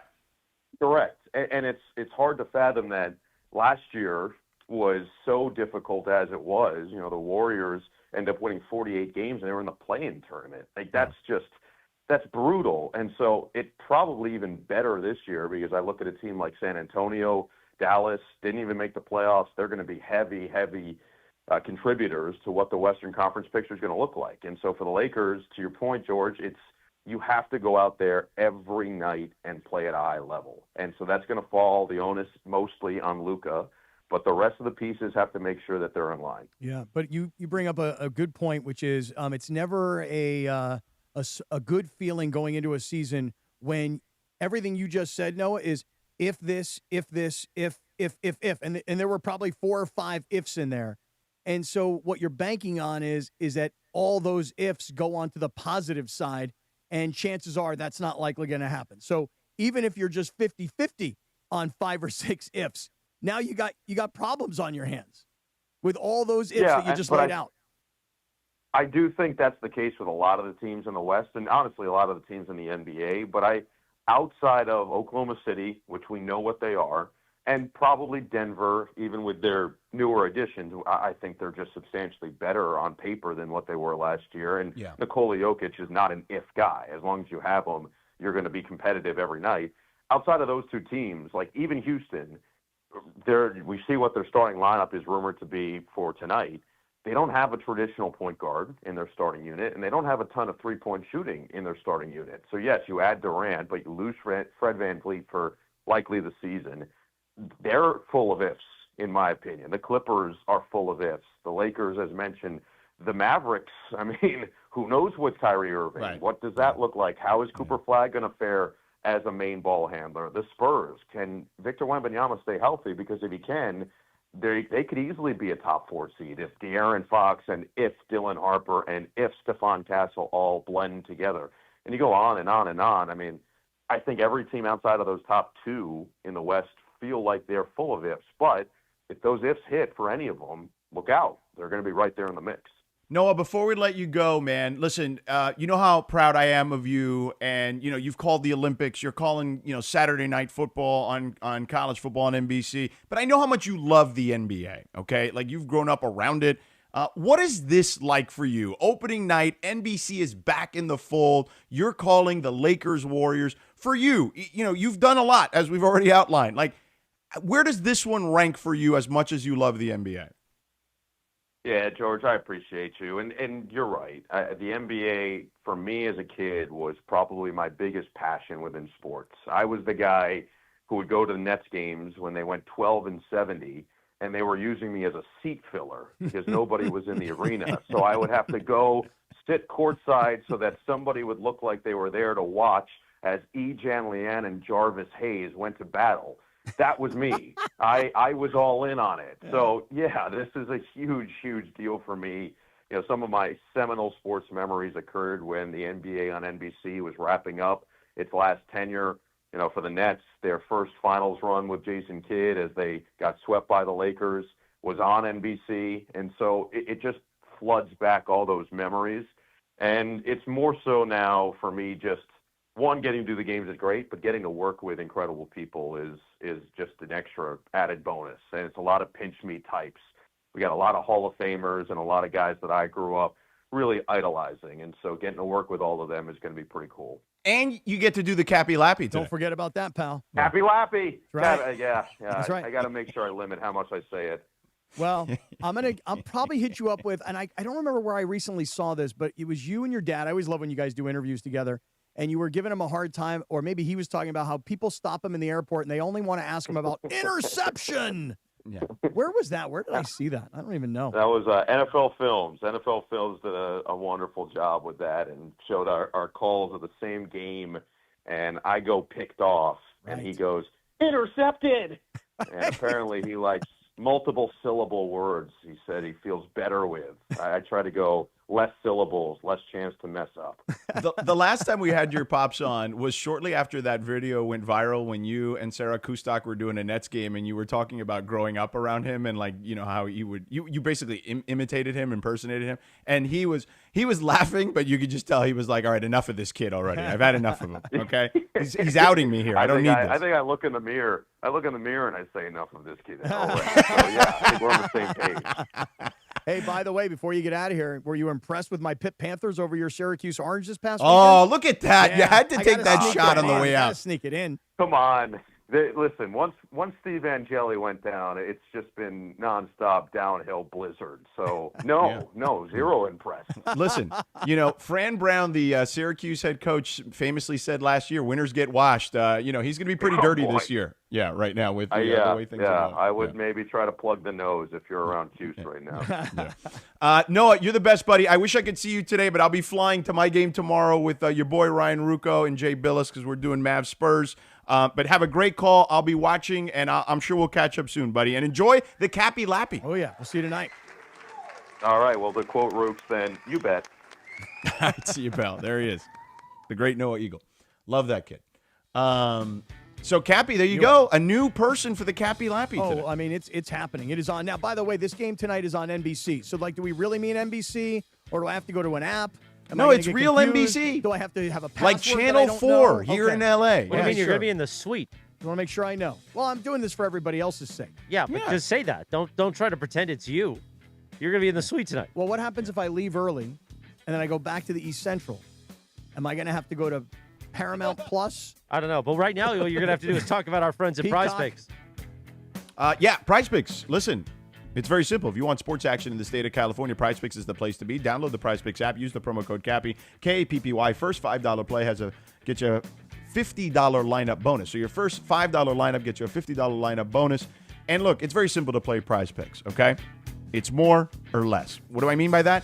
There's a stat projection for every player in every sport imaginable. So tonight, basketball, for example, it'd be rebounds or points or assists or whatever. And you go more or less, you bundle a couple together, you can win cold hard cash. George, let me send a shout out to one of our great listeners. His name is Jason, but on Twitter, he's at Laker Pack Fan, P-A-C fan, Laker Pack Fan. So he put out a $20 flex play yesterday, and he won $360. Now, the best part about this was that he put in his a few dollars to get started with his Prize Picks account, and he played his first $5 lineup, and then he got $50 in free lineups. Then he took the $50 in free lineups. He made a $20 6-pick flex play. It paid him $360. So now my man has got $405 in his account. And Jay, he sent me all this information on Twitter. Congratulations to you, man. That is the way you do it. So here's what you do. You download the Prize Picks app. You use our code CAPPY, K-A-P-P-Y. You make your first $5 lineup. You get $50 in free lineups. If you do what Jason did here, you have a $20 play that wins $360. You turn $5 and the $50 they gave you into $400. So let's all play Prize Picks together. Let's have a great time. And you know what? More importantly, let's all win together on Prize Picks. You know why? Because Prize Picks, it's good to be right. You know, I love the bit, Sedano, about you calling me Don Pardo. I'm honored by that. Thank you. Very nice. The whole NBC thing, like it was a perfect connection for Noah. Great. You know what that I mean? was really good. I appreciate that. 8:23, the Sedano and Cap Morning Show. On a Tuesday, a live imaging Tuesday presented by our friends at Providence. Coming up, yes, it's the Cap 10. You've waited all week to find out what nonsense Cappy's got. The Cap 10 plus radio Tinder. And in the 9 o'clock hour at 9:15, your own Whitesman with that Lakers book that, Cappy read all of it last night. 220 of 380 pages. Thank you. That's all next. The Sedano and Cap Morning Show continues in 3 minutes from right now, Jack.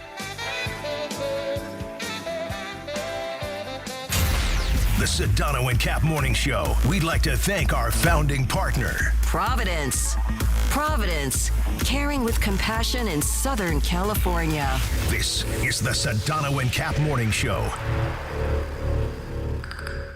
With America's best lineup of hybrids from Hyundai, you get the best of both worlds. Like the reliable and efficient Tucson Hybrid, backed by America's best warranty. The Hyundai Tucson Hybrid.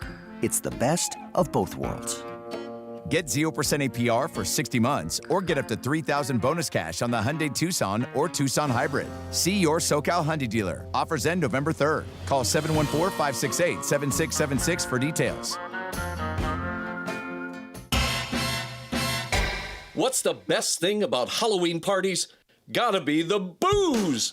Now your top reasons to visit Morongo. Oktoberfest is the best at Mosin Happy Hour.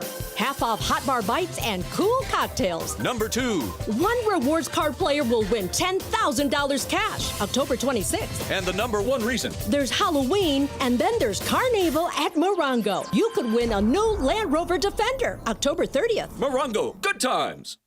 Hey guys, it's Sedano. Looking to score big on flooring? Kick off your project with Hernandez Wholesale Flooring. Every day's a win, no gimmicks, no markups, just the wholesale deals on every surface. Call 866-62-FLOOR or visit them on the web, hernandezwholesaleflooring.net. No sale beats wholesale.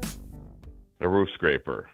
Come out for a day of golf and fun and support the men and women who fight for our freedom. On Tuesday, November 11th, the Pacific Palms Resort in the City of Industry will play host to the 2025 Land of the Free Foundation Veterans Day Golf Classic. All proceeds from the tournament will go directly to the charities who support the men and women of our armed forces. For more info on the tournament, please visit landofthefreefoundation.org or call 562-833-4361. That's landofthefreefoundation.org.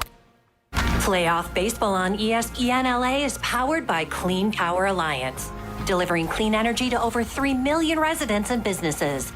Learn more at cleanpoweralliance.org. Remember when they used to ask, what do you want to be when you grow up? At Bank of America, we ask every day, what would you like the power to do? When you work here, you help build businesses, inspire communities, and forge legacies. And now we've raised our U.S. minimum wage to $25 an hour. So the opportunity to do more also comes with competitive pay. Learn more at bankofamerica.com/25. Bank of America, proud to be an equal opportunity employer. Out here, it's football season, where nothing beats backyard grilling, gathering around the fire pit, and cheering on your favorite team with friends. The yard is mowed, the lights are strung, and the grill is warming up. Whether you need to fill up your propane, get a new grill, or even a generator, out here, it's game day. And we're ready for it. Tractor Supply, for life out here. The Sedano and Cap Morning Show is on. We are such a bunch of weirdos that work at this radio station. Seriously. Sedano and Cap have taken over Morning Drive. Back to the guys. When the dance gets hot. 8:27, good morning. The Sedano and Cap Morning Show on a Tuesday. A live imagery Tuesday presented by Providence. On this day in 1996, the number 1 alternative hit, Sublime. What I Got, Cappy. Yeah. It's more Cappy speed, I feel like. Yeah, it is. I told you guys, I saw Sublime last year. It was probably earlier this year. Down at Beach Life. Was it Bradley Noel's son, or was it Rome? Yeah, the son. Yeah. It's also National Pumpkin Cheesecake Day. Oh, really? I like a pumpkin cheesecake every once in a while just to throw it around. You tonight, let me just be clear. Tonight in the 710 suite. No, we're not doing that. And it's the ESPN LA suite, not the 710 suite. Well, whatever. We're just not whatever. Not whatever. No, it's really important that we brand the suite. I will be talked to afterwards if you will. don't. By whom? Not you. Powers that be? Yeah. Really? In the ESPN LA suite tonight, no cheesecake for you. I'm not going to do that. Because that was like 3 weeks ago. Yeah, it was an ice cream. It was opening night of the Kings. Yeah, and it was a stressful time because we were off the air for like an hour.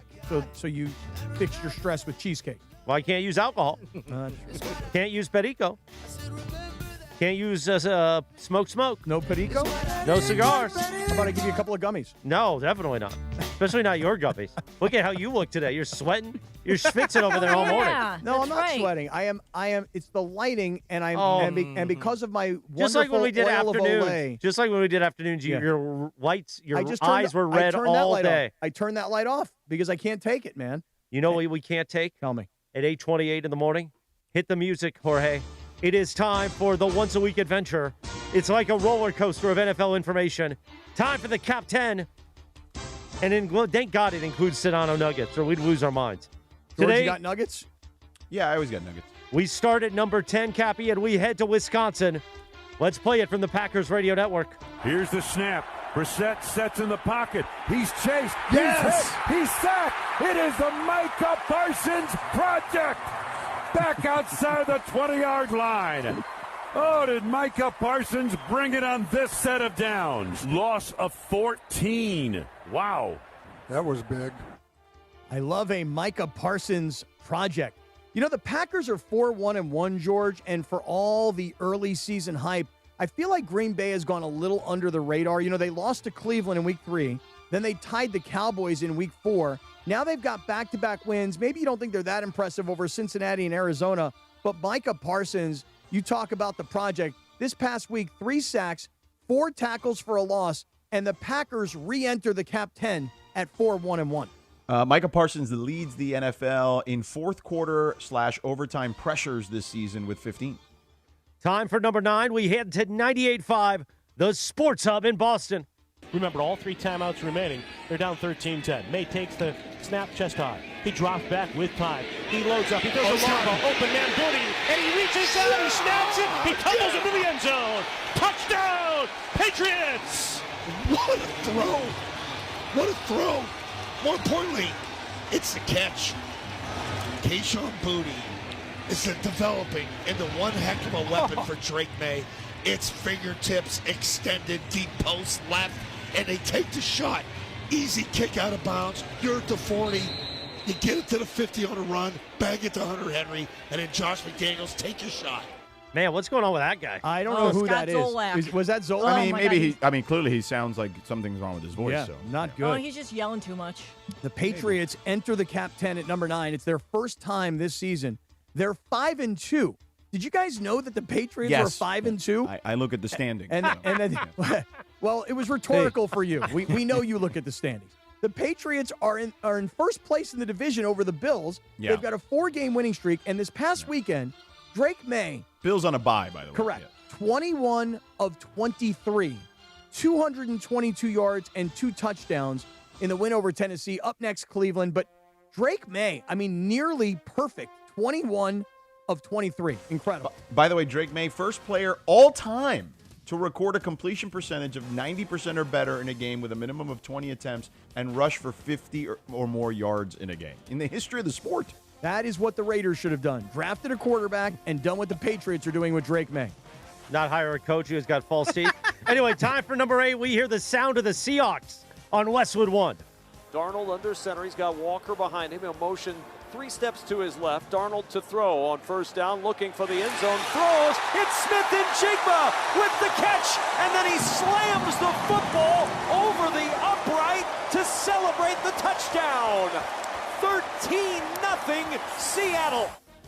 Seattle is 5-2. And Yeah, did you watch any of this game? I watched the whole thing. I was watching, but unfortunately, as you know, I was also reading this book that we're about to talk about. So I didn't get to focus as much. But there was a time, George, in this game. Oh, dude, let me tell you, Houston's defense was nasty in this game. Yeah. Like, they did a great job to keep themselves in it. When I put Seattle in at number 8, I want to say the score is like 14-0, and it looked like Seattle was going to roll. And I started to get worried, like, I may have to replace Seattle. But Sam Darnold last night, for as great of a season as he's having, not his best night, 17 of 31, 213 yards, 1 touchdown, 1 pick. Not a great night, but Sam Darnold is having a great year, and the Seahawks are 5-2. And dare I say that the NFC West is the best division in football? Well, I'll tell you this. It's all tied. Seahawks, Niners, Rams, all 5-2. It's the second time the NFC West has had 3 teams 5-2 or better since the 2002 division realignment. The only other time was the COVID year. So, yeah, all 3 teams right in the thick of it. We move to number 7, and now let's hear the sound of San Francisco on Westwood 1. Jones lines up under center. McCaffrey is the back. Juszczyk motions into the backfield. Here's the snap. Handoff McCaffrey. Jumps out to the right. Makes his way along the hash marks. Plowing his way forward. Still going. Near the goal line, and he's in! Touchdown 49ers! Christian McCaffrey with a 4-yard touchdown run. Bulldozing his way to the end zone. Yeah, Christian McCaffrey, what a game. 24 carries, 129 yards, 2 touchdowns. And more importantly than just the numbers that McCaffrey puts up, he makes things easier now for Mac Jones. 17 of 26 for Mac Jones, only 152 yards passing, an interception, no touchdowns. But it didn't matter because somehow, some way, the San Francisco 49ers, with all of their injuries, the 49ers are 5-2, and they are at number 7 in the Cap 10. Well, you mentioned that McCaffrey helps Mac Jones. Well, George Kittle helps McCaffrey. With McCaffrey running behind George Kittle in this game, he amassed 81 yards even before contact. So George Kittle, an integral part of what they do. Time for number 6. We head to Merrill Reese on Sports Radio 94 WIP, Philadelphia. A.J. Brown to the far side. This is the biggest third down of the season. Quite frankly, Hurts in the gun. Hurts is back. Here comes the rush. He is looping it for A.J. Brown. Who has it? Who has it? Cuts back at the 10. He's down at the 10-yard line. Hurts to A.J. Brown. Magnificent. Magnificent. Yeah. 46 yards, and that's going to wrap up this game. You imagine people around the country who don't realize that Merrill Reese has been the Eagles' voice for like ever, and they hear this and they're like, what's up with this guy? Magnificent! Quite frankly. Listen, it looks like the Eagles got it together over Minnesota this past weekend, George, after back-to-back losses. Jalen Hurts, people question whether or not he's a real passer. 326 yards passing, 3 touchdowns, and between A.J. Brown and Devonta Smith, 13 catches, over 300 yards, and 3 touchdowns combined for the receivers. And here's the one issue, though, for the Eagles. This is why they're at number 6. Saquon Barkley this past weekend. The running game has not gotten going. 18 carries, 44 yards. And they've got the Giants coming up next, who beat them 2 weeks ago. The Eagles, George, are in at number 6. Well, you mentioned Jalen Hurts. Averaged 20 yards per pass attempt in the second half. Highest rate in the second half by a quarterback with at least 10 attempts since Kirk Cousins did it back in 2016, Cappy. So nearly a decade. Magnificent! Top 5 time, and we head to the Mile High City. Let's hear it on KOA Denver. 32-30. The Giants have the lead with 2 seconds to go. Denver with the ball on the 20, lined up with the ball being spotted near hash at the 29, an attempt of 39 yards for the win. Snap, placement, kick on the way. It is good! Bronco players celebrating like they just won a home playoff game. And why not? Why not? You're down 19-0 going into the fourth quarter, and then a complete and total offensive and defensive explosion. With 30 seconds to go, they're down by 2. It took 2 plays to get into field goal position, and you just heard Will Lutz hit the game-winning 39-yard field goal. I could make the argument, and I realize it's 5-2 is the record. I can make the argument that the Broncos could have and should have beaten the Colts, if not for a controversial call. I've argued that they could have beaten the Chargers. The Broncos are 5-2, and they're in at number 5 after a spectacular comeback. So when teams are trailing by 18 points or more at any point in the last 6 minutes of the fourth quarter, they are now, after this Broncos victory, 2 and 3,677. That's how improbable that victory was yesterday. The only other team to do it? Yeah, tell me. Peyton Manning led the Colts to defeat the Bucs in 2003. Time for number 4. Go ahead, Cappy. It was a spectacular comeback. I know a lot of people will go, yeah, but you shouldn't have been down 19-0 to the Giants. Agreed. But the fact that they scored 33 points in a quarter is unheard of. Yeah. Time for so unheard of that's why the stat I laid out kind of explained that. 2 and 3,000. Very good job by you. Time for number 4, and we hear from JB Log, the voice of the Rams on the ESPN LA Rams radio network. Matthew Stafford under center. Horn is single back. Stands up, throws the fade, right side, jump ball. Devontae does it again! Over the top of the outmatched defender. Matthews got 5. Devontae has a hat trick. And with 4:58 to go, your Los Angeles Rams are flying home at 5-2. Exactly right, JB. Rams are 5-2. Total destruction of the Jacksonville Jaguars. And while everybody will talk about Stafford's 5 touchdowns and Devontae Adams' 3 touchdown receptions, George, special shout out goes to 2 rookies. Yeah. One, Kanata Mumfield. Your boy. Right. The other, Terrence Ferguson. Right, who we had talked about, like, when is he going to get in the game? Right. So each kid, both rookies, scored their first NFL touchdowns, and the Rams now have some time. And by the way, Sean McVay gave the entire team, the staff and everybody, guys, go home, reconnect with your families. I don't need to see you for a week. The Rams actually have a week off, not a couple of days for a bye. The Rams have the week off. Shout out to those 2 young kids for getting their first NFL touchdown. Matthew Stafford leads the NFL in every type of passing touchdown. Total touchdowns, 17. Red zone touchdowns, 14. Versus man coverage, 12. Versus the blitz, 10. Play action, 8. Fourth quarter touchdowns, he's tied for first with 6. He is having, after a tough start, right? A strange start to the season and certainly all the injuries, he has been phenomenal for them. Phenomenal. Time for the top 3. We hear from our friend Kevin Harlan on Westwood One last night. So here we go, 1st and 10. Lions in all black, blue helmets moving from right to left. At the 22, shotgun step, handoff to Gibbs up the middle, the 25, the 30, a foot race to the 40, and the numbers the 50, far side 40, foot race with Winfield, far side 30, 20, 10, sideline 5, touchdown! The Lions have scored on a touchdown run by Jahmyr Gibbs, streaking for 78 yards. Jahmyr Gibbs was incredible last night. He really was. It wasn't just in the running game where he had 136 yards. It was in the receiving game as well, where he had 86 yards receiving. He scored a touchdown in the air. He scored 2 on the ground. The Lions, another team, George, I don't know if you were watching this one last night. I did. They were having a hard time getting guys on the field. I had 2 TVs going. I had the ALCS on one and the football on the other. Were you reading a book too? Nice work. Were you also? I was actually prepping computer? for my both my basketball game tomorrow and my football game on Saturday. See, the man's grinding.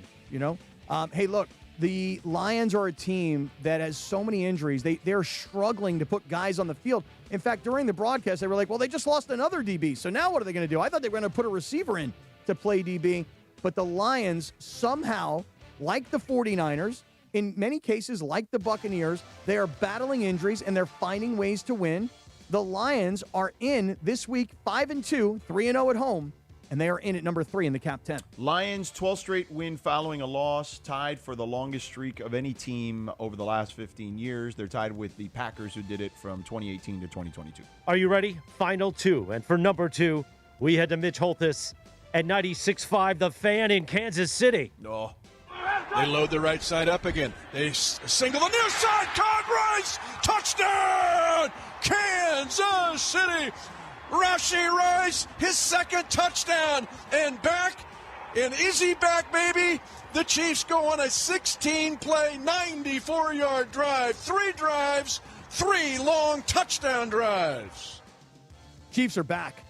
They really are. I mean, they're 4-3, and their record doesn't look like, hey, wow, they're the best team in the NFL. But they may very well be. They humiliated the Raiders, made the Raiders look like a high school football team, and now Mahomes has all of his playmakers. Kelsey, Rice, Worthy, Juju, Hollywood. He got them all.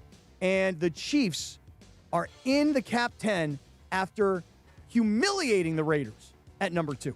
The Chiefs are 4-1 in their last 5 games, have outscored opponents by 71 points. That's over 14 points a game. That's the Chiefs' best point differential in any 5-game span since 2021. Are we ready for number 1? And for the sound of it, it's a fresh sound. We don't hear too often on this one, but maybe now we will. We go to 97.1 Hank FM in Indianapolis. High snap for Jones, but he pulls it down, gets it to Taylor. Marching to his right. He's at the 5. Touchdown! The trifecta again for Jonathan Taylor. 3 rushing touchdowns for the greatest running back going right now. It's 37-17 Colts over Bolts. You give him a little room, Matt, and he's going to the house. I thought we're in Inglewood. I thought he was headed down to Huntington Beach the way he was running that ball. Well, that's good play-by-play. The ongoing, let's make sure we make references to where we are, play-by-play. The Colts are 6-1. They've got the best record in the NFL. They could be unbeaten right now. You know, they beat the Broncos in what I said was a controversial finish. The Colts could have beaten the Rams at SoFi a few weeks ago if not for their receiver fumbling the ball before he even went into the end zone. But the Colts destroy the Bolts. It's the year of the Colt. Colt up, baby. And the Colts, with the best record in the NFL and beating the San Diego Chargers of Costa Mesa and now El Segundo, the Colts are in this week, George, as the top team in the Cap 10. Yeah, I'm not mad at you, Cappy. The Colts, by the way, have scored 232 points, 33.1 points per game this season, the most through 7 games in a season since 1964 when they were the Baltimore Colts. By the way, the last 2 times they had that kind of number or greater, they lost in the championship game. Those were not Super Bowls because the Super Bowl had not existed yet. It was prior to that with Johnny Unitas, okay? Also, one last thing. The Colts started the season 100-1 week 1 to is it Super Bowl odds? Was that to win the Super Bowl? Let me see. Yes, to win the Super Bowl. 100-1 odds to win the Super Bowl. They are currently 12-1, which is the 6th best odds in the sport. All right, here just to finish things off with an exclamation point. The 5 worst teams in the NFL coming in this week at number 28. So this is 28 through 32. The Saints are at 28. The Titans are at 29. The Dolphins are at 30. The pathetic Raiders are at 31. That's not on Gino. And the worst team in the NFL continues to be a team that cannot win a game. They're 0-7. The New York Jets are the worst team in the NFL. That is your Cap 10 Raiders. for the week. We love it every week, 8:45 on your Tuesday. Cappy, tell us about our friends at Ocean Subaru, please. Oh, it'd be my absolute pleasure to do that. So here's the thing. I'm driving this brand new Subaru Forester from Ocean Subaru of Fullerton. And I love this vehicle. I really do. I love the all-wheel drive. I love the safety. I talked about it last week. You know, it was pouring down rain, and I just felt so safe in this vehicle. But I'll tell you this right now. There are some offers that you will not want to miss at Ocean Subaru of Fullerton. If you come in today, there's opportunities to take advantage of 1.9% financing. Think about that. You hear about interest rates and what they are. We're talking about 1.9% financing for 63 months on a brand new 2025 Subaru Crosstrek Sport all-wheel drive. Or here's another one for you. 1.9% financing for even longer, for 72 months on a brand new 2025 Subaru Outback Premium all-wheel drive. You heard it. 1.9% on the brand new Crosstrek or the Outback. And if you want all the details, you can visit our website, oceansubaruoc.com, or better yet, come visit us. We're friendly people. We like having you on the lot. We want to show you all of our inventory, whether it's certified pre-owned or brand new. Come on down and visit us, Euclid Street in Fullerton, and check out our huge selection of Subarus. The show never ends at Ocean Subaru of Fullerton, and we got some incredible deals going on right now. OceanSubaruOC.com. 8:46, good morning. The Sedano and Cap Morning Show on a live imaging Tuesday presented by Providence. Up next, we'll do some Radio Tinder. And don't forget our very special guest coming up at 9:15 this morning in the YouTube hour. Yaron Whitesman's got that great Lakers book that Cappy read all of last night. 223 of 380 pages. That's all coming up. Smile. It's Tuesday and it's Lakers opening night, sucker. The Sedano and Cap Morning Show back in 3 minutes from right now. The Lake Show lives here. Tonight, it's the season opener at Crypto.com Arena, and the stage is set. I'm very excited, and I think we can do some big things. Luka and the Lake Show tip off a brand new season against Steph Curry and the Golden State Warriors. Coverage begins tonight at 5:30 p.m. I thought I told you time and time again that we won't stop. Your Lakers, your season, your home. 710 ESPN and the ESPN LA app. Bottom of the ninth, bases loaded, crowd rocking for Rotolo Chevrolet's top hitter, Mike Capozio. He's facing off with the Bulldog, and these two have quite the history. Here's the pitch. Oh, and he got all of it. That ball is out of here like a red Corvette, and it's going, and going, and going. Yes! Dad, are you having that dream again? Come see what the fun is all about at Rotolo Chevrolet. Paying extra for tire care is BS. You know, bad service. So at Midas, we're rolling out our BS-free tire guarantee, included with paid installation and tax on every purchase. you'll pay nothing for flat replacements, nada for flat repairs, and zilch for tire rotations every 5,000 miles. That's $0 for all that. So with this limited lifetime tire guarantee, you'll pay a whole lot of nothing compared to what the other guys charge for tire care. That's the BS-free tire guarantee, only at Midas. Hey, fans! Welcome back to Fansville's Cheers and Tears. Oh. Okay, so like everybody deals with losing, right? To a rival on a last-second field goal. Whatever, it's fine. I'm totally fine. But I cope with losing with an ice-cold Dr. Pepper. Those 23 flavors are like so delicious. They totally wash away the pain of your college football team taking a big fat L. College football, it's a pepper thing. You're hanging out with the Sedano and Cap Morning Show. Oh, Dion. I. George Sedano. LA, baby. Scott Kaplan.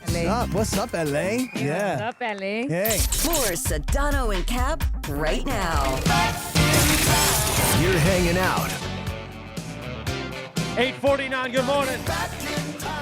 Radio Tinder time, we like to play a TV theme or something exciting from a movie.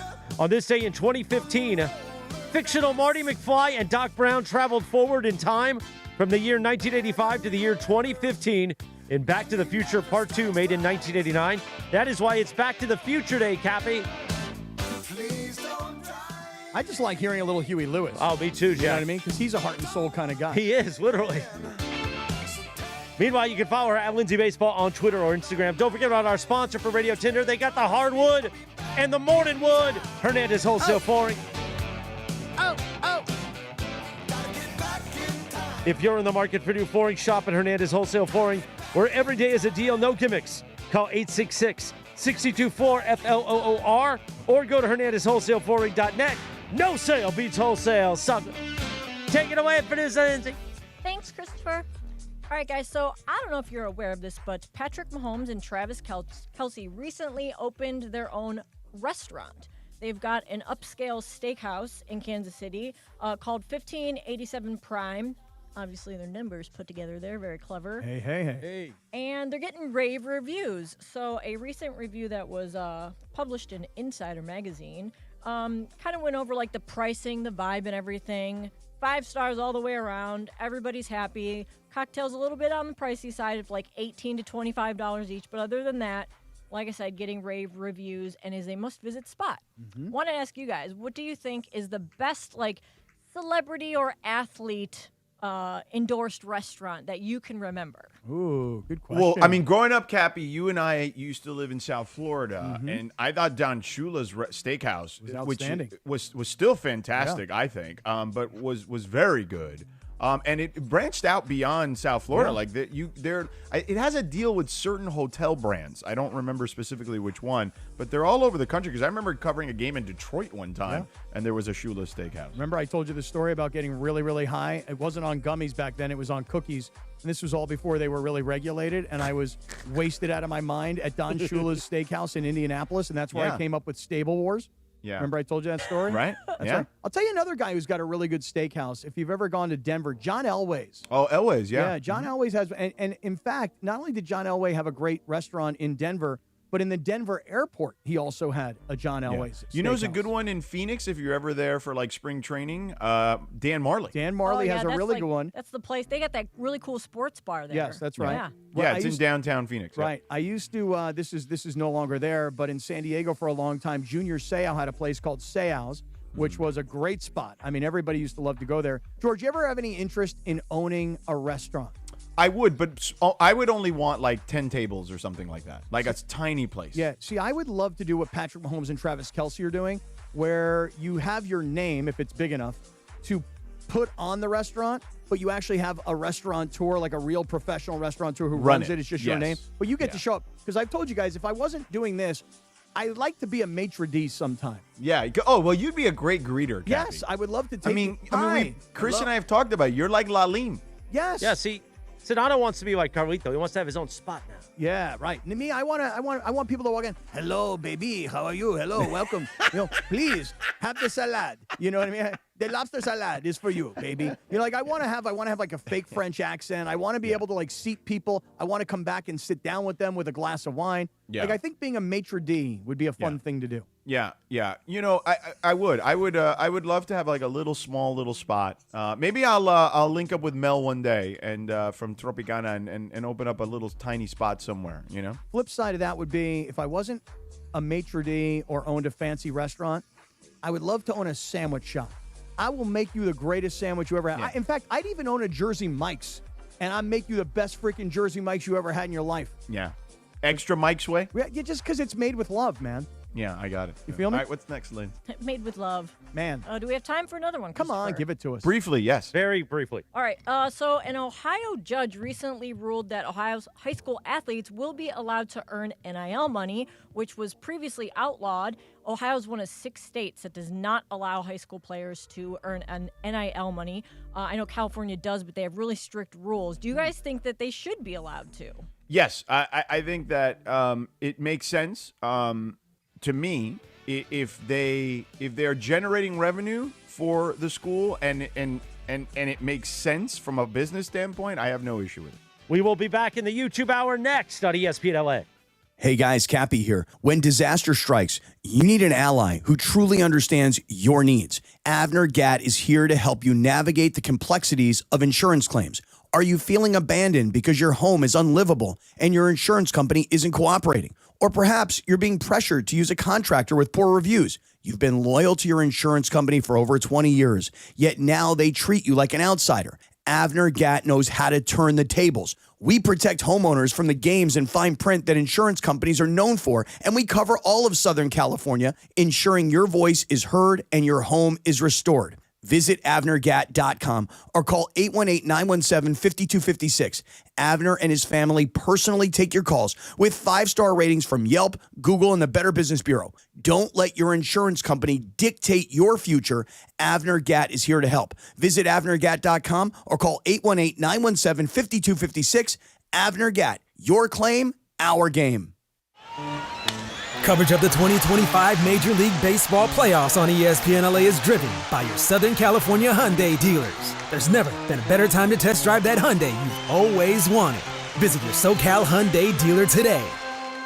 Pechanga Resort Casino is rewarding you on another level. Bring in a rewards card from one of 16 Southern California casinos and access exclusive benefits with Pechanga's tier status match program. Qualified members can even win $25,000 club dollars. But hurry, this limited time offer ends December 31st and match statuses remain valid through January 31st, 2026. Open to new and existing Pechanga club members. Visit the club at Pechanga for more details. Must be 21 or older with valid ID.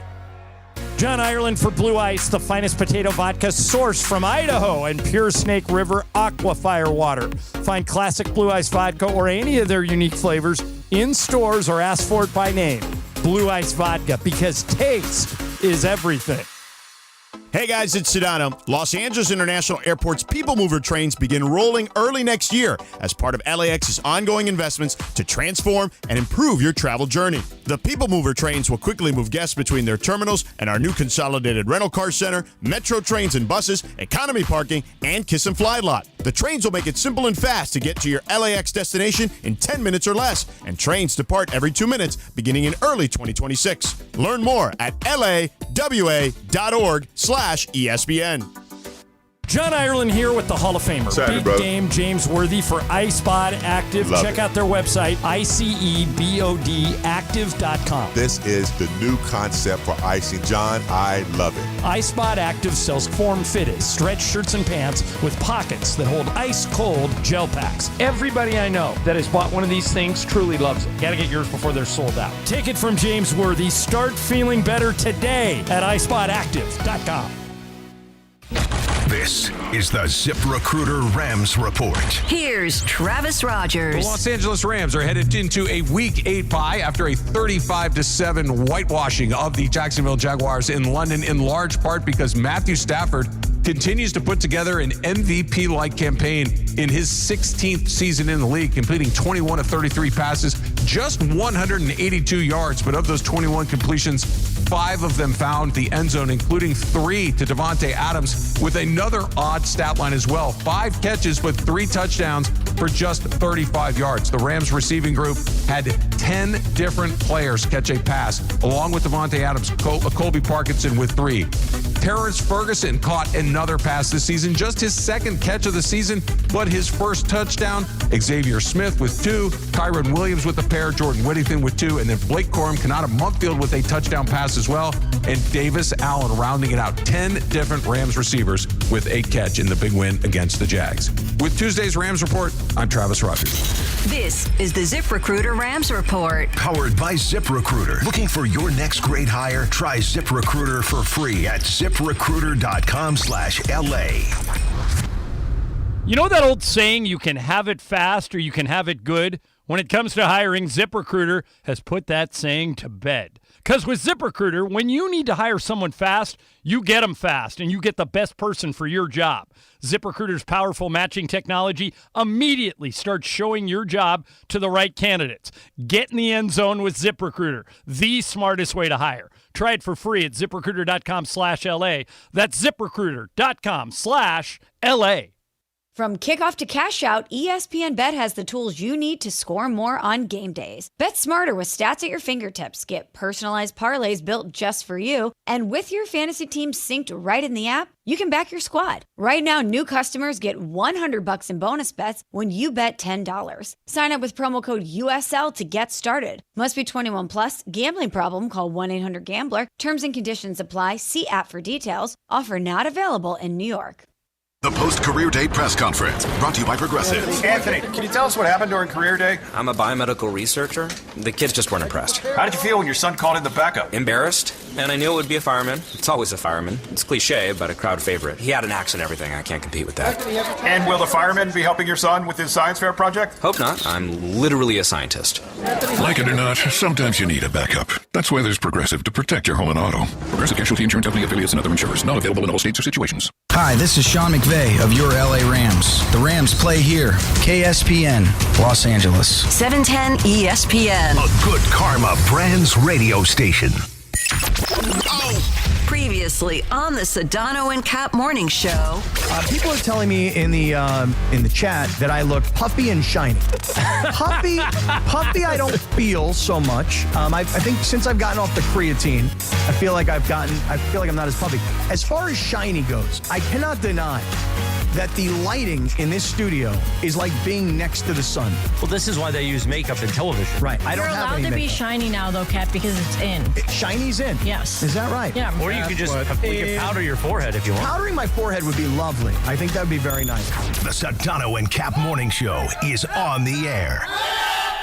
If you're up for it, we can go straight to East LA on Whittier Boulevard and go get some mariscos over there. Okay? If you're outside, I'll pick you up, and I got you, man. Just hold on. We're on a mission from God. Okay, I'm with it. We are on a mission from God. But on God for real, homeboy. Yeah. There you go. The biggest show in ESPN LA history. Give me a freaking break. Yeah, I don't think people like being called hacks. You're the widow on the radio. Giant Mexican, horn section. And Did you have me on your show to berate me? Is that what you're doing now? Far side, 30, 20, 10, sideline 5, touchdown. The Lions have scored on a touchdown run by Jahmyr Gibbs, streaking for 78 yards. 13-0 Lions, under 6 to go. We're not doing the Bills-Falcons, huh? Scott Kaplan, eat a fat one, bro. The Sedano and Cap Morning Show on 710 ESPN. The all-new ESPN LA app and on YouTube at ESPN Los Angeles. We're bigger than U.S. Steel. Wow, that's crazy. Right now. Well, you want to woo-woo? Bit Boy. Corazon y alma.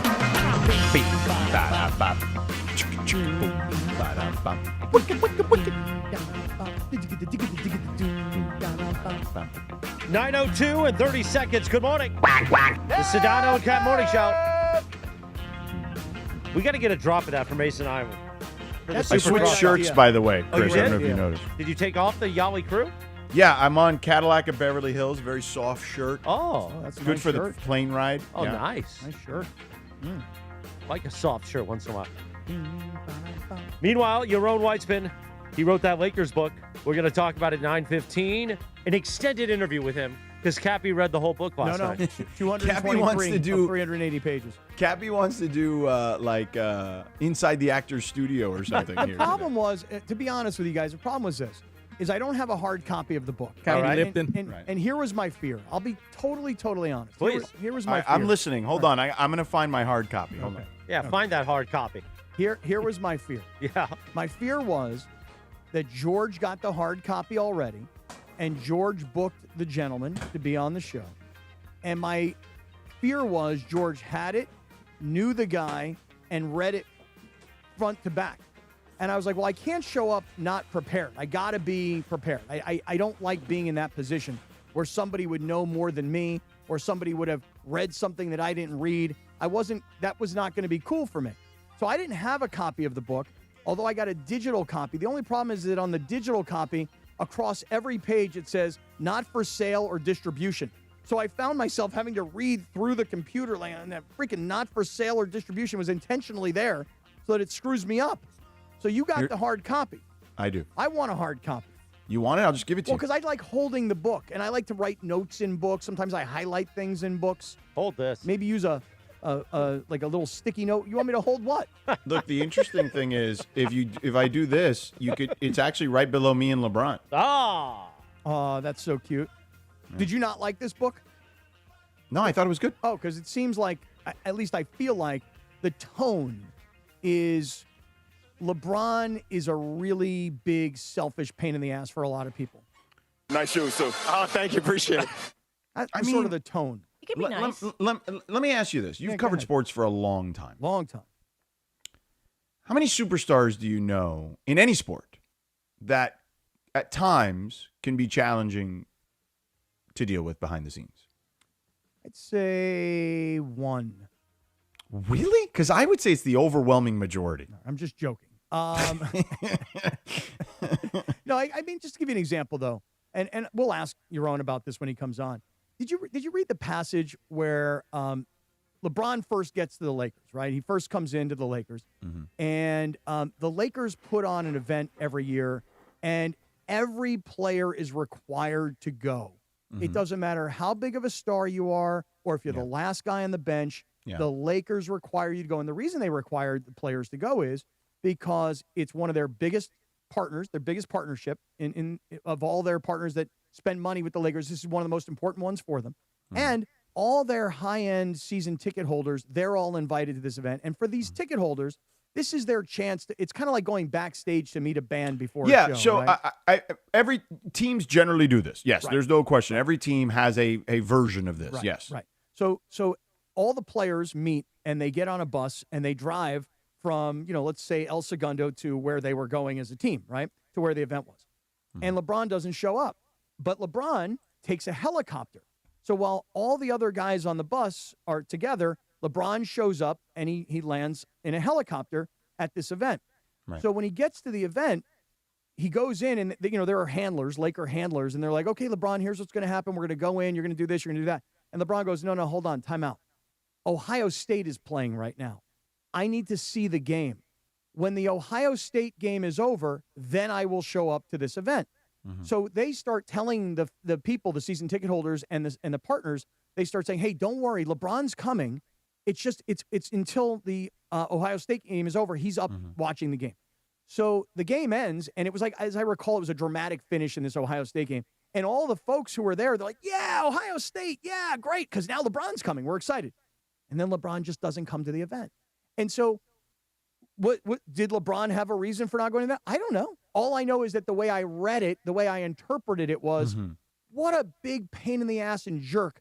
Because Kobe always did it. Kobe showed up to every one of these things. It was a pain in his ass too, but he showed up. And LeBron helicoptered in and then wound up not coming to the event. So when I read that, George, I ask myself, what does the author want me to feel right now? Because it didn't feel like it was hey, you decide. It was, what a jerk. So these are the kinds of things that when I ask you, did you enjoy the book or what you've read so far, it feels like, and the Lakers certainly sent some legal documentation that they don't like what's happening here. It feels like the author is specifically saying, here's who LeBron really is that you may not know. And it's not pretty. Yeah, I don't know. I mean, I guess. I mean, that was my interpretation. Here's what I'll tell you about this. Tell me. And my life with these athletes is very transactional. Okay. I need them to do a thing for me. And I would say it has been very rare in the 10 years that I've been in the role that I'm in on broadcasts that he has said no. I think it's only been once. And the only time was because it was like the Lakers won and nobody really had like a good game.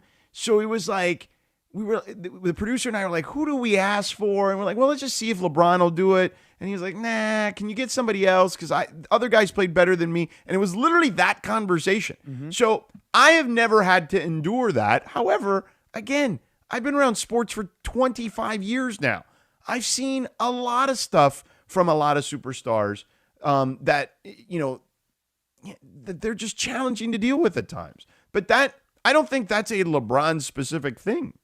Maybe not. It may not be at all, but it happens to be that this particular this particular book is that. But exactly. But what I'm trying to tell you is, yeah, that happens all the time. I guess maybe it does. Maybe it does, and it's not covered in books, and therefore we don't really know about it, and then we don't have perceptions about people.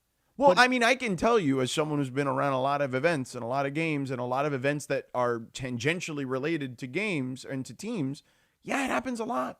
Yeah, me personally, I will tell you that every time I was at a team-sponsored event, I can never think of one time. Like, I can't even come up with a story. It was football. Yeah, football. Yeah. Yeah, it's different. What's the difference? It's just a different deal, dude. Like you're one of 53 guys or more actually, right? And the reality is in that sport, you live, and I say this in sports terms, okay? Not in real life terms, okay? Because obviously there are people that live paycheck to paycheck in the sense of like literally just trying to survive day to day. But from a sports and entertainment standpoint, a good chunk of the roster in the NFL may not be around next year, may not even be around in a week or two. like the bottom third of the roster churns regularly.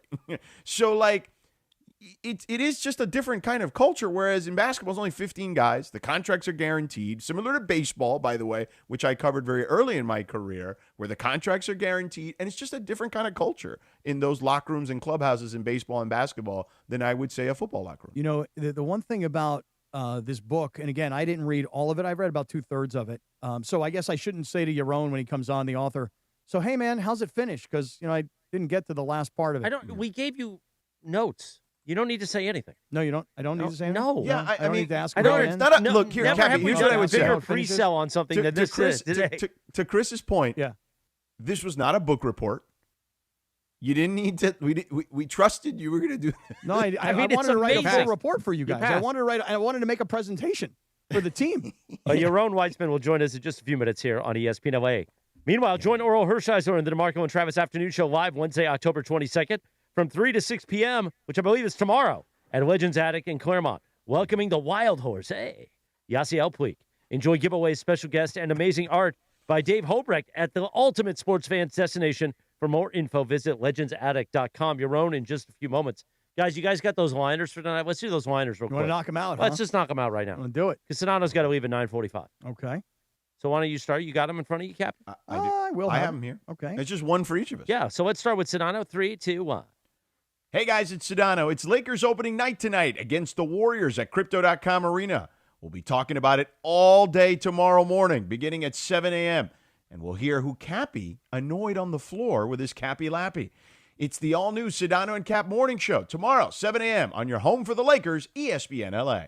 Nicely done. Now, Cappy, you. 3. That's a nice read, by the way, George. 3, 2, 1. Hey, everybody, it's Cappy. No, we were too tight. Oh. Okay. Give me some room. All right, go ahead. 3, 2, 1. Hey, everybody, it's Cappy. How was that? Was that good? Was that enough room? Good. Was that good? Was that good? One more time. 3, 2, 1. Hey, everybody, it's Cappy. Lakers opening night and the return of the Cappy Lappy at Crypto.com Arena. Sedano and I will be talking about the game against the Warriors tomorrow morning at 7 a.m. The all-new Sedano and Cap Morning Show on your home for Lakers basketball, ESPN LA. Nicely done. Yeah, it's all right. Give it a 6 out of 10. I mean, it was a little tight there, too, on the one. Yeah. You were tight again. You want to be right on me. I'll give it a 6 out of 10. Like picks against the spread. By the way, Sedano right on my tail now. You talk about right on top of you, right? Right on top of me. So yesterday, what happened? What are the the only game you lost was you only lost one. The Rams. I took the Jags and it was my 2. Right. So that means you got 13 points. That was a really good week. 13 points. How'd we do? How'd the rest of us do? I'm kind of annoyed I didn't get 15. I don't know. I fell for the Jags. So I believe I have 11. I got Rams, Chiefs, Colts. So that's 11. Mm-hmm. So Cap, you had 11. Sedano, you had 13. Lindsay had 2. I had 3, and Briones had 9. The total scores. Yeah. Chris is still in first with 62. Cappy's in second with 58. Sedano's now in third with 53.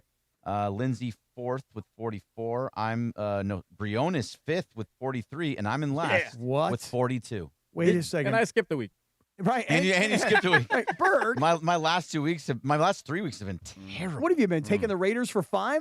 Yeah, I keep going back and forth on them. They're screwing me. Wow. Every time you've gone the wrong way with them 2 weeks in a row. Right, because I was like, I'm never taking them again. Then they cover, and then I'm not. And then now I'm going to take them. And then they don't cover. I feel like I've made a Denver Broncos fourth quarter type comeback. I've almost caught up to Morales now. Sedano and Cap are just chasing me.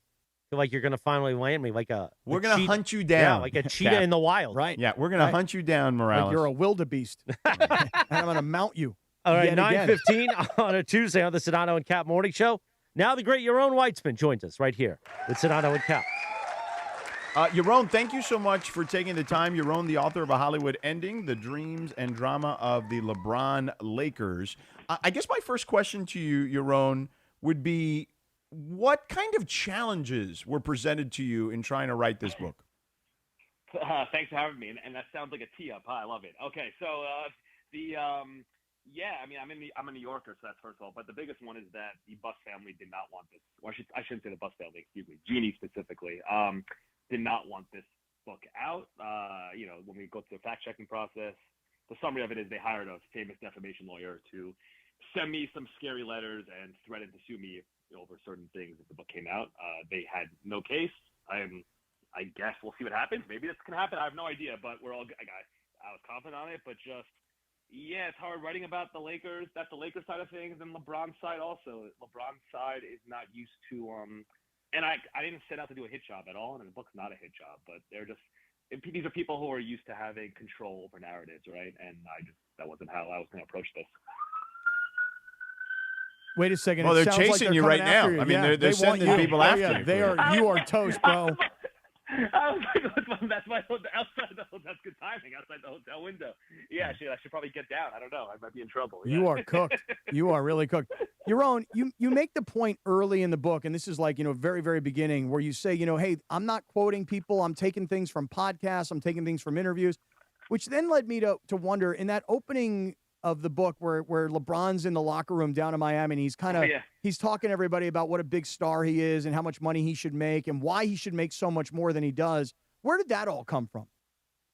Okay, so it's great. So I love this because it's a great example of how if you're writing a book and you're not a beat writer, and it's not that big. Everyone's got different jobs, right? My job is different. So that one, I'm in Miami for a Lakers Heat game, and I forget what happens, but LeBron did his media ready. He's back in the locker room, and all the beat writers have to go to the press conference area, right? Separate area.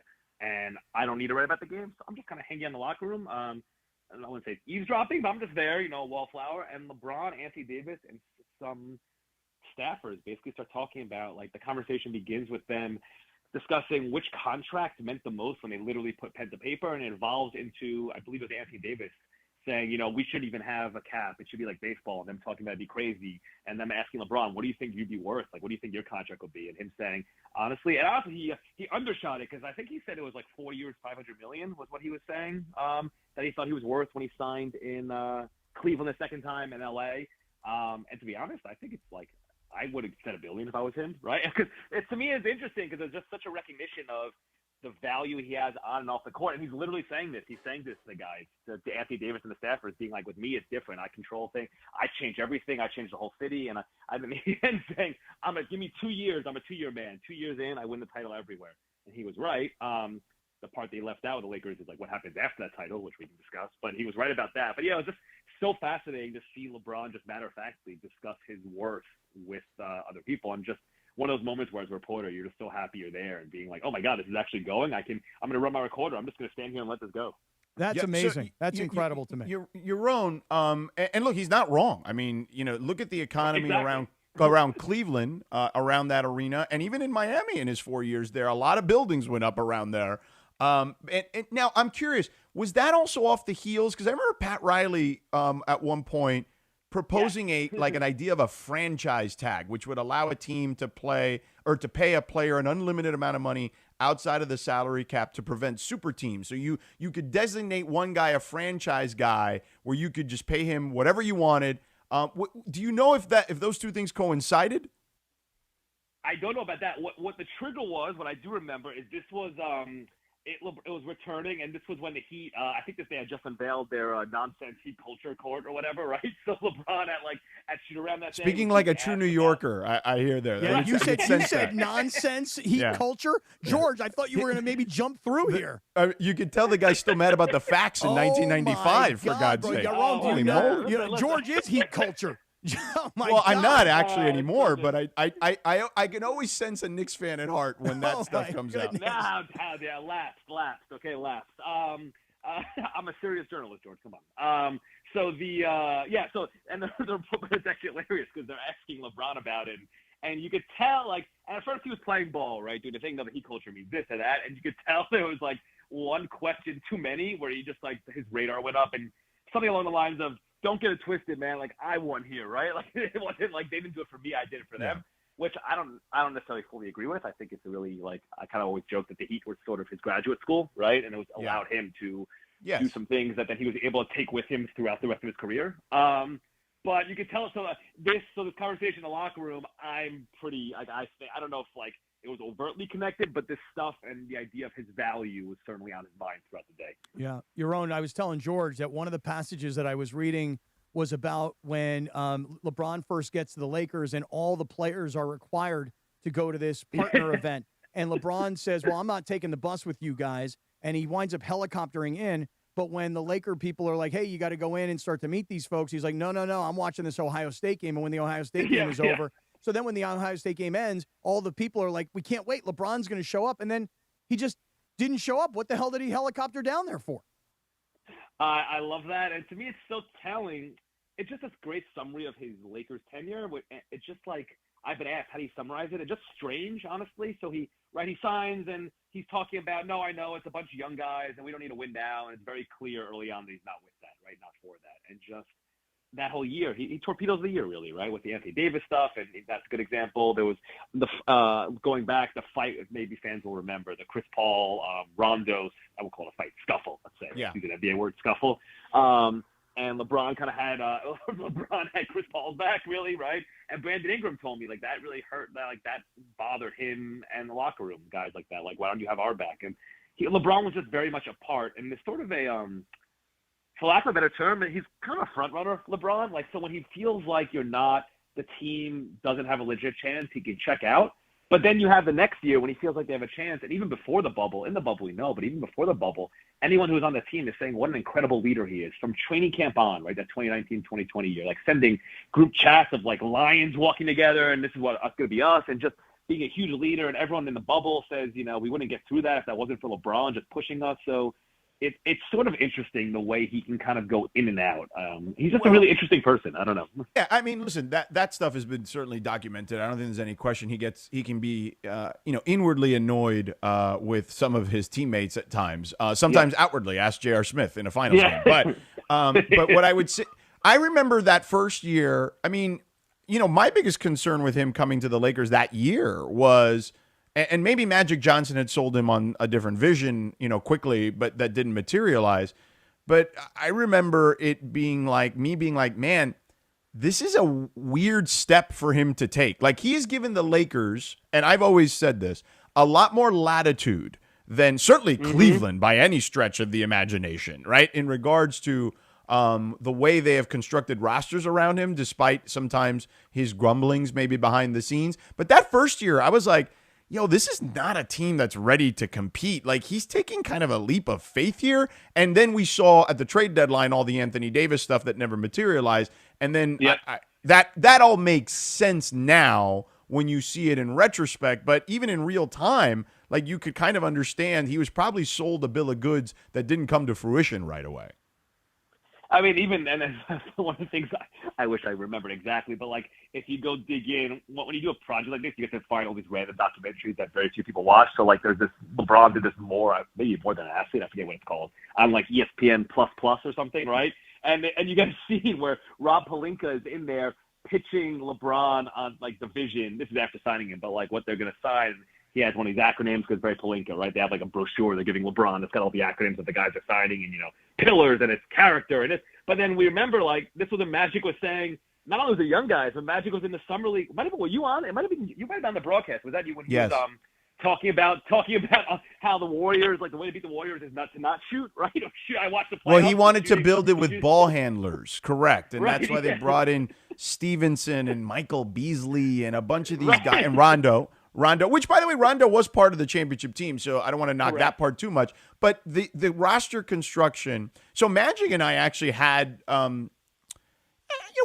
there was no ill will towards each other, but I was very vocal on this radio station when he came here and about, like, this roster construction is absurd. Like, this is not anything like what you would build around LeBron anywhere else that's already a proven that has a proven track record. Like, Miami and Cleveland built teams with 3-and-D guys. You know what I mean? Like, yes, he had a couple of guys who were extraordinary, like Kyrie and Wade and Bosh and Kevin Love, but the rest of the group played defense and shot the ball, right? Or in some way, shape, or form.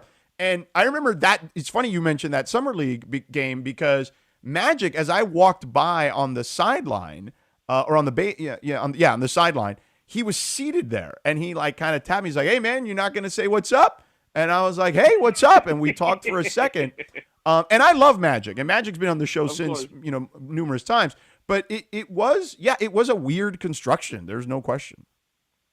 And I agree with you about him LeBron giving latitude. To me, like, to go big picture, it just shows. Again, this is. I mean, you guys know this. Your listeners know this. This is year 8, right? Year 8. This is going to be his longest consecutive streak with one team. And how do you summarize it? Like, it's just really. And I'm not convinced LeBron. Even looking back, and you report and you ask people around him, why did he go to the Lakers? And you don't get one clear answer, right? You wanted, like, he was interested. He wanted to live in LA. He thought it'd be good for his kids, and his wife was ready to move out there, and he was done with Dan Gill. Like, 20 different answers. There's not just like one answer. It felt like it was a legacy team and he could do it, right? And and I think we're kind of seeing him now even also play out where he seems to me unsure of how he wants his career to end, right? And what direction he wants to go. And there's just always been this bubble of ambiguity, some uncertainty around, like, wait, why am I here? What is my goal, right? And it's really interesting to me. Well, and what happens is, Yaron, at least, you put this in the book, and this is how I read things. He comes off a lot of times, LeBron, as being really self-centered and less about his teammates or the organization. An example of that would be, you mentioned that the Lakers had lost. This is probably LeBron's first year with the Lakers. And the Lakers got smoked by the Pacers. I want to say they lost by more than 40 points. But when the game was over, rather than LeBron, just being upset about it or whatever, he jumps onto Instagram to essentially congratulate himself for being fifth place on the all-time scoring list. And so, again, as a reader, I'm reading that. I'm thinking that what you're telling me is, he's really a very selfish guy. I would never describe someone as selfish, right? I will say it differently, but you can do whatever you want, obviously. I would say, again, that first year, he torpedoed that year, right? But again, it's like he's there. It shouldn't have surprised him. I mean, like you guys are talking about the roster construction, the team is young. Like, none of this should have surprised him. So that's the part that's strange. It's more right. He thought they were going to get Anthony Davis at the trade deadline, and it didn't happen. Exactly. Yeah. Exactly. But even that, he tried forcing through, right? Like, he really tried forcing that through. Like, there's another story where after the rumors start, I mean, even the AD thing, he kind of remember there was all that story about where he tells David McMenamin, basically, I would love to have him.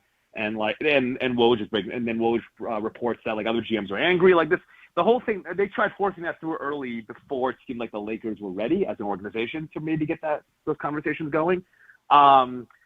But then the next year he's all in. It kind of goes here, and then you have the Westbrook stuff, which is interesting, where like they're all just washing each other's hands, blaming each other. So it's just in and out is how I describe it. Yeah. Well, the Westbrook thing, I've always contended that they all had a hand in that. You know what I mean? Like it's the funniest thing.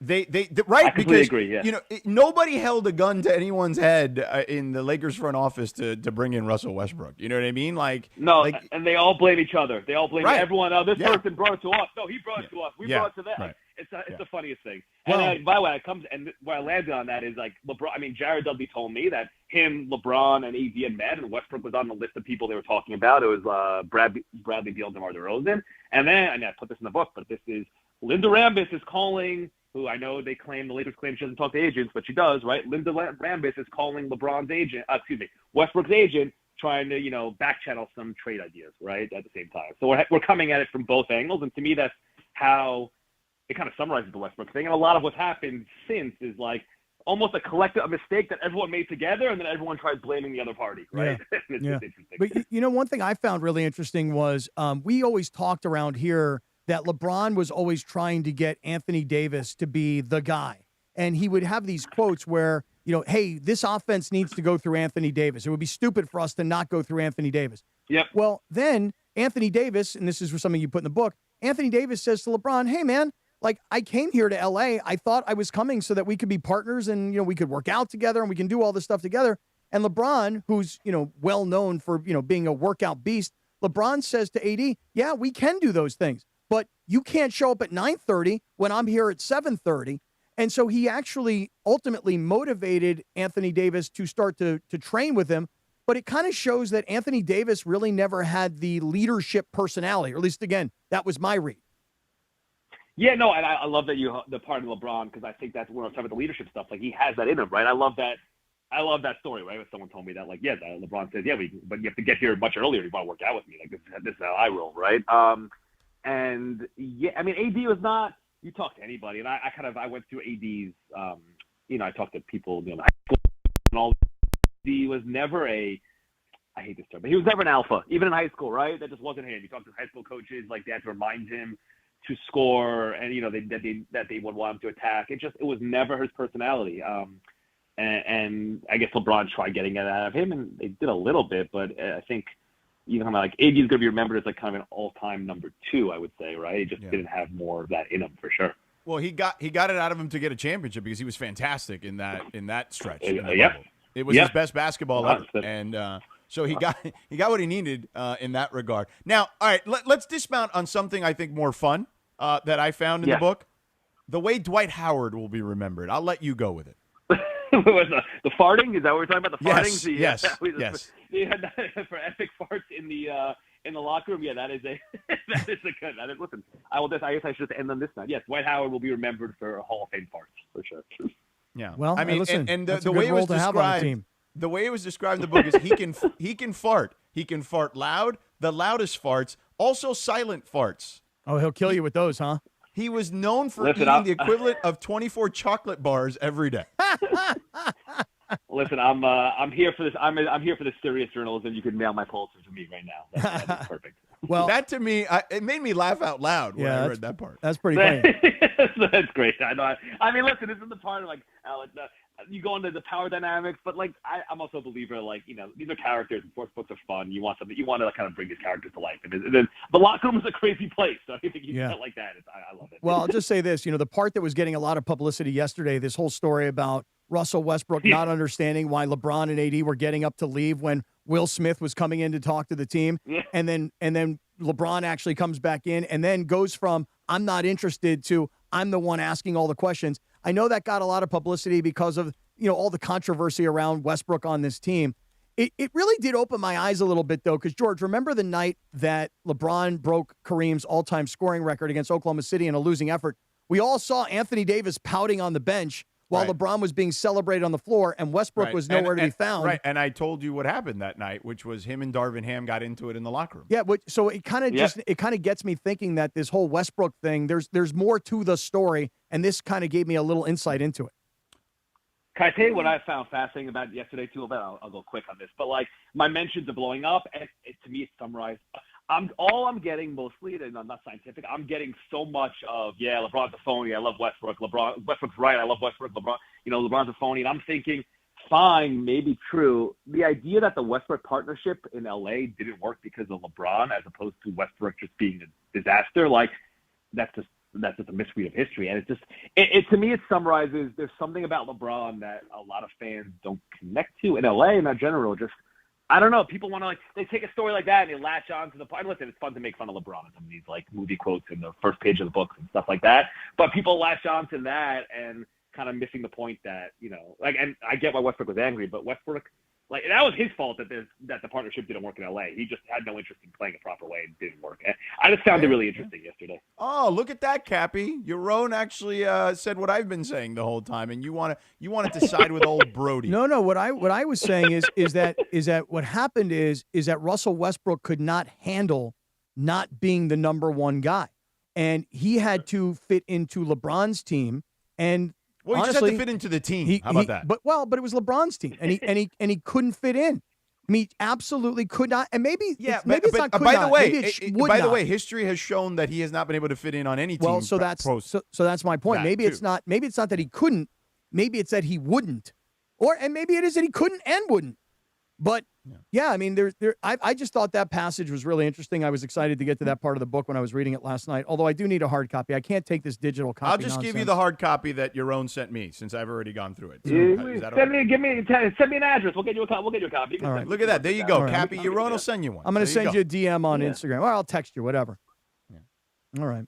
Sounds good. Yaron, a Hollywood ending, the dreams and drama of the LeBron Lakers. Thank you for jumping on, man. I always love following your stuff on Twitter when the games are going on, so it was good to catch up. Guys, I appreciate it truly. Thank you so much. Mazel tov on the book, my brother. You hear that at the end, George? We got that. You hear that? Yeah, you threw it you in. talk about a dismount.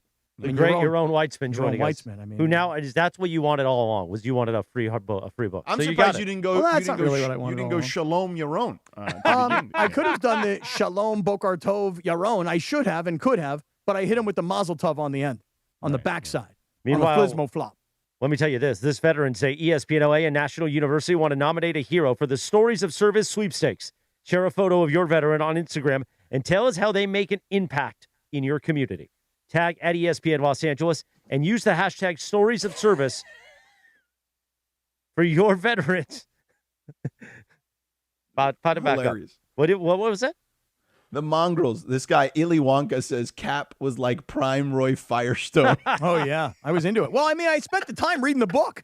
I'm sorry, Chris. Well, no problem. Here we go. I love Roy Firestone. 3, 2, 1. 3, 2, 1. Tag at ESPN Los Angeles and use hashtag Stories of Service for your veterans' chance to win VIP Lakers tickets and share their story live with Mason in Ireland.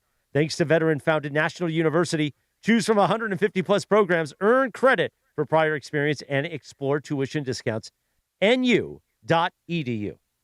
Freaking love Roy Firestone. Got his book, too. He sent it. Now you'll get your own. I used to love to collect all these books, and here's what happened in my book collection. Yeah. I had this big bookcase. I always wanted a big bookcase behind a desk with lots of books, right? So I collected books for years. I had everybody's book, everybody who I ever interviewed who had a book. I literally had hundreds of books, and I was proud to show them off. Oh, yeah, I interviewed this guy. I interviewed him. Oh, this book was amazing, right? And then I moved. And in the next place that I lived, I didn't have a big bookshelf. Oh. Now I'm literally sitting on a freaking library of books that are sitting in boxes in my garage. By the way, the great Clinton Yates, the big CY, now in studio with us. What's your son doing? Why don't you get him to unload those bad boys? I don't have any place to put them. Screw you, Dad! Yeah. Oh, okay. And by the way, he would tell me screw you, because let me ask you guys a quick question. By the way, you know what was depressing real quick? Tell me. So the game continued. The Rams game was on NFL Network. I had it on in my office at home. Mm-hmm. Then they go into like a red zone type programming. Before I didn't switch the game. I was working on post game. And Steve Smith is part of that, but Steve Smith is at home. Mm-hmm. And he's got a very sad like Walmart like bookcase behind it that you could see that like he put together, or it was just sad, and it had like his game balls and stuff, and it was just like, Steve, nobody's telling you got to have a better bookcase. It was a really sad How would you bookcase. approach Steve Smith with that, knowing his history? Hey, man. First I do it on the phone. Yeah, right. Hey, like it's like a Walmart bookcase that he bought for $10, and it's just kind of sad behind him. I hear you. And he's wearing a big suit, like not a big suit, but he's a big man, and he's fully suited, tie and everything. So he's got like very wide shoulders and a tie, so he looks big. And then this sad bookcase behind him and a white wall. It was just a lot of sadness. I feel like it's hard to approach him and let him know that he can make some changes on that. Yeah, That's kind of the issue there. He's the kind of dude that might blow up on you. You know, Exactly. He punch you in the face. Like, I just want to ask, what divorce did you go through that you got that sad wow. bookcase? Wow. Man? And that's what Ron the Caddy is saying. Ron the Caddy's in our YouTube chat. He says, Cap lost all the books in the divorce. Yeah. That's funny. Kind of. Ron, smartest guy in the chat. You know the deal. You know the drill. I may have lost the books, but I did gain every Disney movie ever made on VHS tape. Really? So while while the ex-wife was like, "Hey, where are all those VHSs of all the Disney movies?" I'm like, "I don't know."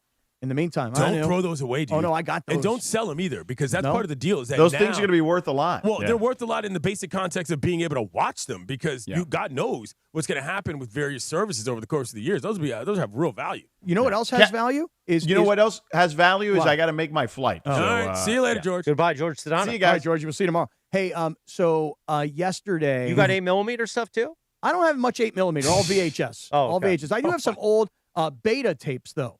Oh, really? I have beta tapes from my summer. This show's like a beta test every day. It pretty much is. Have you seen 8mm? Did you get that joke? I did. Okay. I did, and I have. And let me tell you something. 8mm, the movie. Scary movie. Listen, really, James Gandolfini is very, very scary in that movie, because everybody has like that fear of like some whack job who's living in his mom's basement, literally, and like has hostages in there. You know what I mean? I think that was a weird movie. That's the YouTube chat documentary right there. You should check it out. Got him. Well, let's take a quick 90. Setup. It was, but it was good. Quick 90-second timeout. The big CYs here. Clinton Yates, Cappy, the Homish Booker. As we get ready for Lakers opening night, we're back in 90 seconds from right now. The Sedano and Cap Morning Show on ESPN LA. The Lake Show lives here. Tonight, it's the season opener at Crypto.com Arena, and the stage is set. I'm very excited, and I think we can do some big things. Luka and the Lake Show tip off a brand new season against Steph Curry and the Golden State Warriors. Coverage begins tonight at 5:30 p.m. I thought I told you time and time again that we won't stop. Your Lakers, your season, your home. 710 ESPN and the ESPN LA app. Hey guys, Cappy here. When disaster strikes, you expect your insurance company to be there for you, but often they look for ways to underpay your claim. If you're feeling abandoned, pushed to use low-rated contractors, or ignored after years of loyalty, we protect homeowners from the games and fine print that insurance companies are known for. Contact Avner Gatt, one of California's largest public adjusting firms. Visit avnergatt.com or call 818-917-5256. With a team that has the industry's know-how, including experience from the insurance side, Avner Gatt is ready to fight for you. With over 20 years of experience, they offer a free initial consultation and have the largest network of experts to evaluate your damages. Remember, size, experience, and expertise matter. Don't let your insurance company leave you in the dark. Call Avner Gatt, 818-917-5256, or visit avnergatt.com today. Avner Gatt, your claim, our game. Mornings on ESPN LA will never be the same.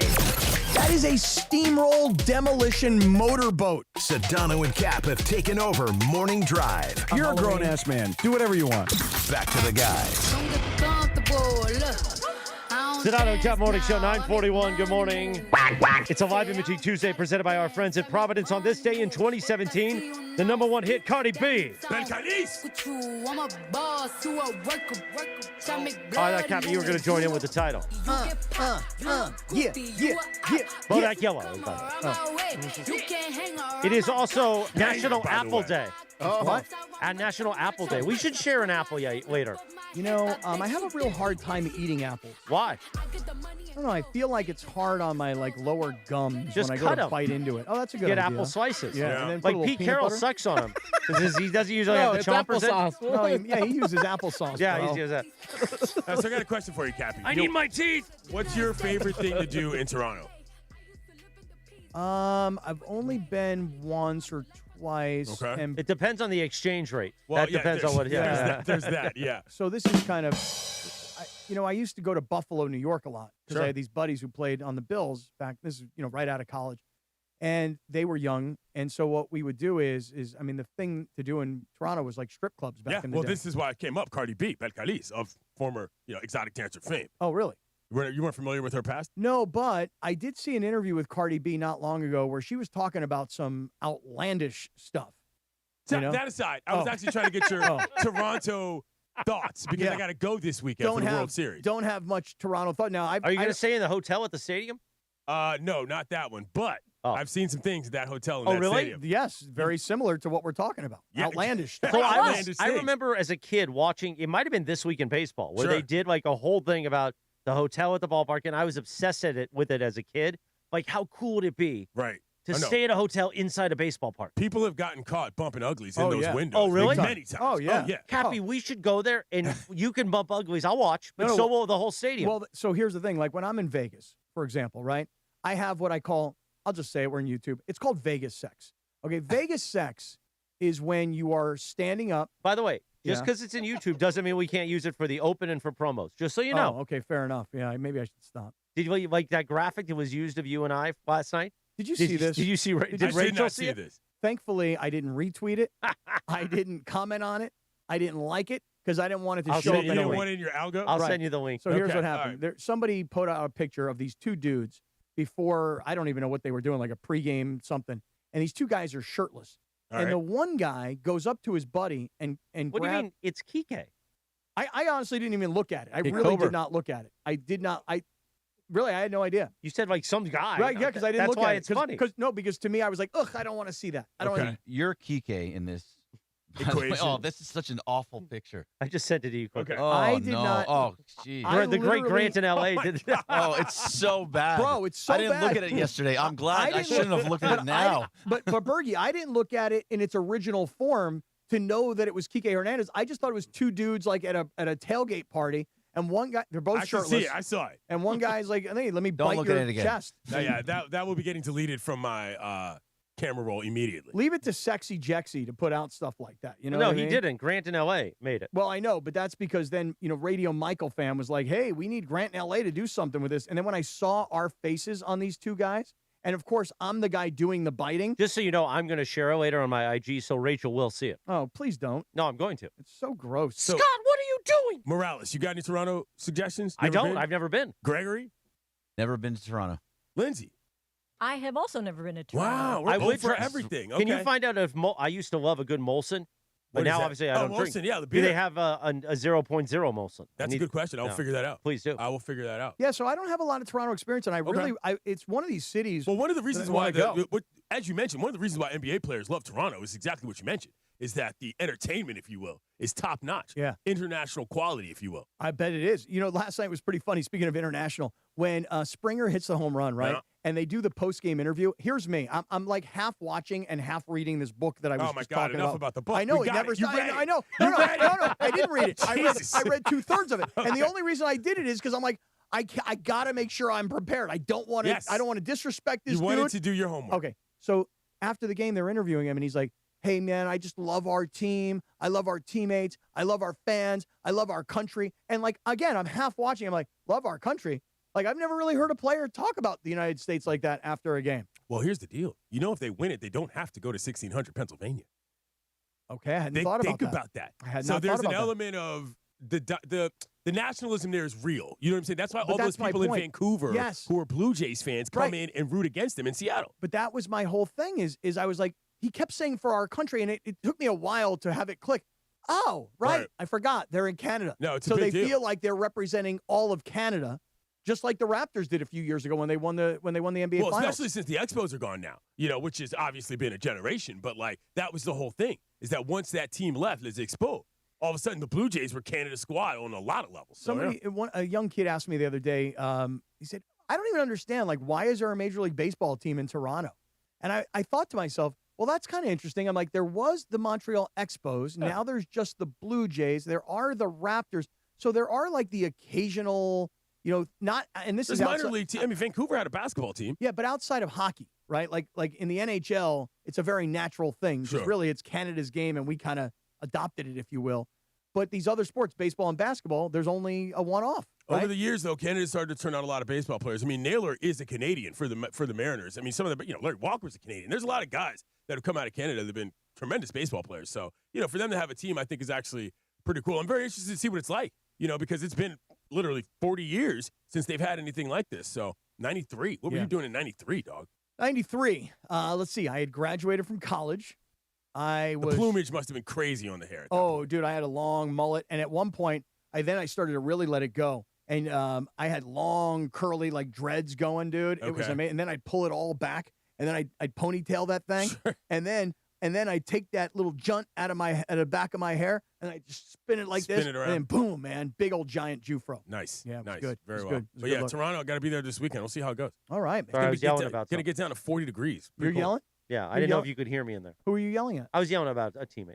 Which Not one? any of us. There Somebody wasn't else. anybody in the back. No. It was a different teammate. It was me. It was me. He was yelling about me. No, I wasn't.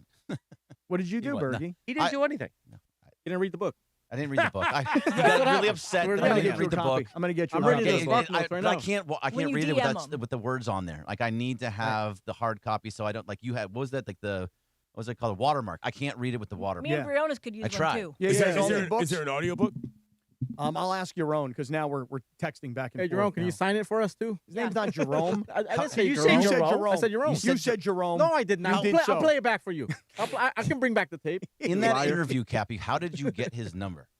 How did you get his That number? is just a random thing to now you're texting. Okay, I will tell you how I got It his number. displays in that I would thing in love to there. hear it. It displays in the thing in God, there. you're a bad. You are. That's a real That's a scumbag smart move. idea. It displays That's a in that smart thing. idea. It does display on the screen in here. The way I had his phone number was a couple days ago, in advance of this interview, George sent in our group chat, "Hey, Lindsay, please make sure that you contact your own to make sure that we're good. And do you need his number?" And George put his number in the group chat, I think. Or Lindsay, did you put his number in the group chat? I don't know. So you took the number from there and then texted him? No, I haven't texted him. We're DMing. Hey, man. Yeah. Hey, man. Hey, man. Why don't you man. send him that picture that Grand LA made? Hey. Oh, you should send him that Hey, your picture. own. Hey, your own. Really find out what he's about. Say like, your own. You know how I get down? Who do you want to be? Vegas sex, bro. That's what it's called. You want to go to Toronto? Well, Vegas sex, by the way, just to be clear, it goes back to the hotel in Toronto. All and right. people have been caught doing it in front of the window while people are in the stadium. And why do people do that? Hey, it's not because we don't think people are watching. It's because they're exhibitionists and they like it. They think it's cool. Yeah, you want them to be watching. Right. The whole point. In Vegas, when you open up the curtains and you've got that wall or the glass right in front of you, people can't see 65 floors up from the You ground. can see out, but they can't see in. But Yeah. the excitement is we're doing it here in front of the window, and people in other hotels might be able to watch and see. Yeah, that's the fun stuff. Doesn't everybody do that? I don't know, but it's going to live on in a promo and an open forever. I thought everybody did that. It's just me. No, it's not just you. It's not just you at all. No, we it's just not don't just all you. talk about it. Why? That's what that comes down I mean, to. listen, That's Mason- not the fun of promoting Vegas. just you. Yeah. Yeah, that's the thing. You know, Mason, talk about it. Mason ate a sausage off the floor in the studio last week. You know he's a window sexer too. Oh, I'm sure he Yeah. is. I'm sure he is. I mean, it works. You know what I'm saying? It's fun. That was. I don't think that's in the cards for T.O. for me, though. No? By that, I mean, it's definitely not. Not in your cards. Too much work to do, so. But, you know, I'm going to try to find a couple of pieces of entertainment, if you will. You are. Too much work to open up the blinds? Okay, Greg. You should do a story. Well, you said it was too much work. I'm just finding out. Too what much the... work to do outside of that particular side quest. You should do a story on the the entertainment onlookers. establishments. Yeah, that's not a bad idea. By the way, Cappy would be like Ronan in Succession. You would do it by yourself right on the window. You know what I mean? So that everybody else can watch. Ronan totally would. The blink right there. I was just because when you finished with "Do you know what I mean?" I was thinking to myself, "Do I know what Dude, it do means?" you know what Ronan did? Know what he's referring Rogan to. Roy. What did Ronan do? He there was not another participant. Uh-huh. A singular schwanz. But he opened up the window. so that people could see him. I don't know if it was so much that or it was like a power. I don't know what was going on in his head. It's power. Yeah, probably. But I think that is something you would do. Yeah, probably I would. And Lindsay, what was the name of that series I just watched it on Netflix? I think it was the one Hunting Wives? The Hunting Wives. Have you seen The Hunting Wives? I've heard of The Hunting Okay, Wives. so there's that one scene where that lady is getting down, right? But then her friend looks through the window and they make eye contact. So like she knows that you're watching. Uh-huh. Like, and it's part of the excitement of it all. This is called voyeurism. Yes, and I like that. I do. So cut the promo right now. Oh yeah. Oh, exactly. There it is. Hold there on. it is. Parker Bell just put something in our group chat. It's what are you doing, Cappy? Can What you do put you it mean? up on the screen? What am I Can you doing? put it up on the screen, Parker. What am I doing? Like your eyes kind of are like glazing over. I don't understand Oh, no. what Yesterday you're you had doing. really glazed eyes. Oh, yeah? Hey, easy. You made a GIF of you doing or GIF, whatever that Whatever. is called. I'm taking a look at it right now. Let's see Like- here. Evan Cohen. Oh, see, you know what? I should have known. You know who has Toronto recommendations? Who that? Ron Beto the caddy? Duran. Oh, Beto Duran. Beto Duran. Beto has Duran. him. He says he runs Toronto, and a place called Petty Cash Bar is the spot. I will be there. Okay. Noted. Okay. And Beto is good for a lot of petty cash. I can tell you that right now. We went out on our taco tour yesterday. How'd that go? Oh, my God. I mean, Beto must have had like $25,000 in ones. Oh, is that right? Yeah. He's been hanging out with Ron the Caddy. Then I think take it. so. I Yeah. think that's the case. Yeah, that's a good. That's it. It's key for the golf course. If you're making dollar bets, you can go out there and just throw things around. Oh, is that why? He's got him? Okay. I mean, Got you it. can ask him, but yeah. You know, it was lovely to run into Clinton Yates this morning. Oh, yeah. The Big CY, which you can hear weekdays 7 a.m. to 9 a.m. Clinton and Friends on the ESPN LA app. Thank you. But there he was. I walked into Starbucks here at LA Live this morning at about 6:30 a.m. and somebody goes, "Hey, Scott Kaplan." And I was like, oh, I got to now sign a bunch of autographs for all these kids and everything. Turns out it's me. Turns out Yeah. it was the Big CY. I like that place though because Did they you sign an autograph for They him? know me. On They his know Starbucks me. cup. Yeah, I don't even have to order. It's already, I You're don't even. I amazing. don't use the app. Oh, you don't? I don't use the app, but the order is ready. Oh, See what I'm I like saying? that. This is how this works. Meanwhile, before we get to Dealer's Choice, let me tell you this. What's on tap today on ESPN LA? It's NBA opening night. Lakers start their season tonight at home against the Warriors. The Toyota Lakers countdown with Beto Duran begins at 5:30 p.m. with tip-off at 7. Hear it for your afternoon drive on 7:10 a.m. or in crystal clear digital audio on the all-new ESPN LA app. Thanks to Michelob Ultra, a superior taste worth playing for. Official beer sponsor of the Los Angeles Lakers. Please enjoy responsibly. It is time for the Dealer's Choice Real Deal, brought to you by Sellers Advantage. Want to sell your house before you call an agent? Call Sellers Advantage. They'll buy it as is with a competitive cash offer. No repairs needed. They make selling easy. Call 888-390-AS-IS for a no-obligation offer or visit sellersadvantage.com. DRE 01961658. Cappy, Damon Wines, the CEO from Sellers Advantage, will join us tonight. Can't wait. Not only is he going to record a Meet the Partners podcast with me this afternoon, then he's coming to the Lakers game. We'll have him in the suite. We're going to have The him at ESPN LA suite. the ESPN LA suite, and we're going to have him at the Nixo Lounge for our happy hour. It's going to be at great. East Central Hotel. We're gonna have a great afternoon, great evening. I'm going to and show then- him the picture that Grant and LA made. Oh, please Maybe don't. we'll reenact it in front of him. please don't show that to Damon. I'm going to say, hey, you want to come up to Cappy's room at East Central? We'll open up the windows. Vegas situation. Yeah. You We'll know? do it right for Figueroa. Look at this, Jack. Look at how Cappy bites. Please don't. Wait, I'm the biter in the that picture, you're Yes, the biter. Right, not the bitee. I'm just going, hey. Apparently, that's Kirby Yates. So, Really? Kirby- yeah, it's Former Kirby, All-Star. Yeah, Kirby former. Yates and Former. well, with the Padres. With the pods, yeah. Meanwhile, give us our dealer's choice. Real deal, Cap. Big shout out to Beto Duran, who the aforementioned, and who will be obviously tonight, pregame, halftime, postgame. Beto yesterday said, "I'm picking you up, and we're going East Side Cappy." And there we were yesterday, hitting up all of our favorite taco spots. Although it did take me a few hours this morning to have the digestion work on the mariscos. Estomago was an issue? See. Because yesterday we got these mariscos from this taco truck. And I'm like, wait, we're going to have like seafood from the taco truck?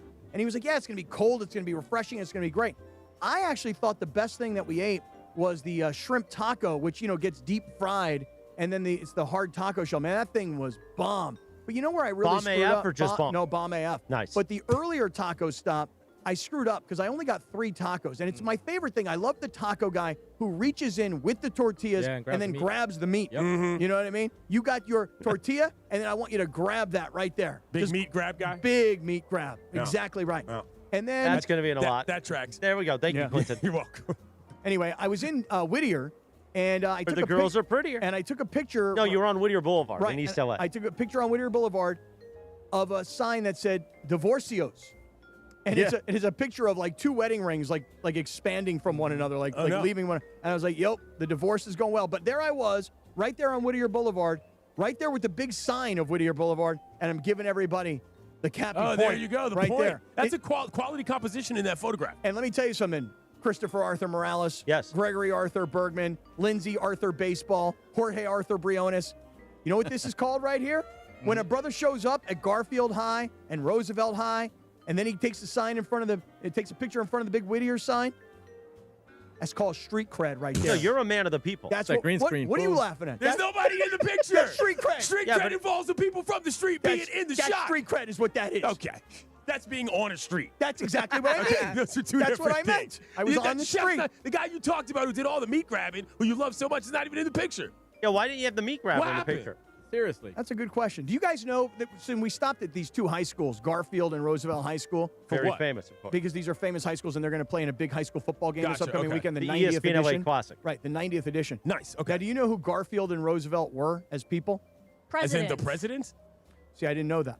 Cappy, get out of here. Yeah, now you're trying to pretend. No. What do you, The Roosevelt you think thing. John Arbuckle had a cat and they named a high school after I him? kind of feel Am I like, serious here? like the Roosevelt thing, I was like, okay, I know who Roosevelt is. Garfield, I was like, yeah, like I kind of thought of the cat, the cartoon cat. I No, did. you're joking. You're No, trying I to did josh not, us, I man. did not know who. There goes your street cred, fool. Yeah, right. No, You know what I'm saying? that is why I have street cred, because I didn't know who they were.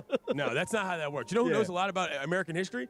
Cardi B. You should look it up. She talks really? about it all the time. Oh, Yeah, the not other even a stuff joke. the stuff she talks about is more entertaining than history. I'll tell you No, that. I'm serious. She's like a serious political junkie. It's Come not on, even a joke. for reals? Yeah. Bet Galis, check it out. I was worried about food poisoning all night, Neil, in our YouTube chat. It You're right. wasn't food poisoning. Don't. No, I just was worried about it because my Don't stomach throw was like shade upset. at everybody on Whittier Boulevard. No Here's shade. the problem. You have a weak stomach. You That is probably true. didn't hydrate, and you take a lot of exotic products. That's why you're shiny with red eyes all the time. I mean, I am shiny, but that's, I think, the lighting in here. Although it's my oil of Olay skin. Yeah, I product. probably wouldn't put oil of Olay. Yeah. Olay. Yeah, I wouldn't do that. Are you a 90-year-old black woman? What are you doing? Yes, I am. My God. You should go Oil of Jergens Olay. like Aniston or a vino. Black don't crack for me. Do a vino like Jennifer Vegas Aniston. sex. Goodbye. I mean, we don't even need to do a Sedano and Cap. Like, Saturday special is just this show today. It's been amazing. This is why you love us. Everybody have a beautiful Tuesday. Enjoy opening night. We'll talk to you at 7 a.m. tomorrow morning. The Sedano and Cap Morning Show right here on ESPN LA.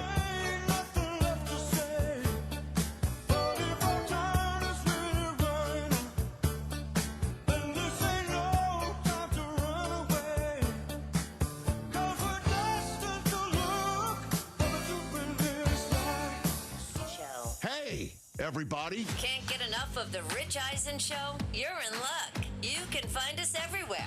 Watch us weekdays on Disney Plus from noon to 3 Eastern. Miss the show?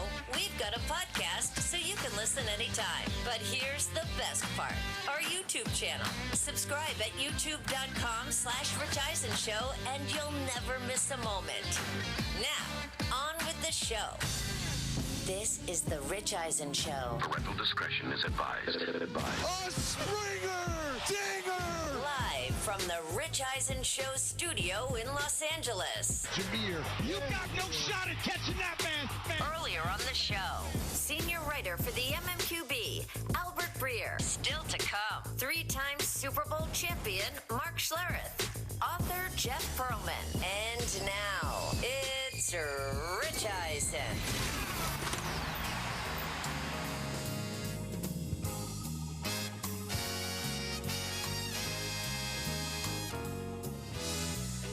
All right, hour number 2 of the Rich Eisen Show is on the air. Great chat with Albert Breer in hour number 1. Coming up, Jeff Pearlman, the author. He's got a new book on the life and times of Tupac Shakur in hour number 3. It'll be a great chat. We've got Overreaction Monday on a Tuesday coming up shortly. We just recorded the latest episode of Overreaction Monday. As soon as I got back from London yesterday, best episode we've had. And it's not because of your tremendous hard work, Chris. Oh, it was. okay. It's because my bag came out first. I can't believe That's unbelievable, off an international flight, first time that ever happened, my bag came out first. Really? Yeah, and it was the wind beneath my wings. Okay. Walking into the studio here to record that episode. No Contest Wrestling, O'Shea Jackson Jr. and TJ Jefferson talking wrestling with George Kittle. You got to check that out. That's available wherever you get your podcasts. Also on our YouTube channel, youtube.com/Rich Eisen Show. Over 1 million subscribers to all of that. We greatly appreciate every last one of you. We're here on Disney Plus, the ESPN app everywhere, and ESPN Radio, presented by Progressive Insurance. Back here on the Rich Eisen Show, one of my favorites. Love listening to him call a game on Fox, fresh off of the Panthers and the Jets getting ready for the Patriots and the Browns on Fox is three-time Super Bowl champ Mark Scharath. Good to see you, Mark. How are you, sir? Hey, I'm doing great. Got to watch you the last 2 weeks from London as I was sitting in my sitting in the stadium watching you call the game with Kurt. So thanks, always fun to get to hear you guys. Thank you. I appreciate that. I don't know what was more taxing, calling the Jets loss to the Broncos, or you having to watch it back to prepare for this game against the Carolina Panthers, Mark.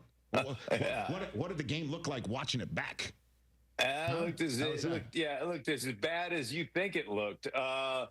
It's really interesting. I will say this: the Jets defensively, they're legitimate, man. They can play on the defensive side of the ball. They're really, really good. Unfortunately, offensively, they are. I'll just be kind and say they're a work in progress. Here's one of the things I always say, Rich. Yes. Just find one thing that you can do well.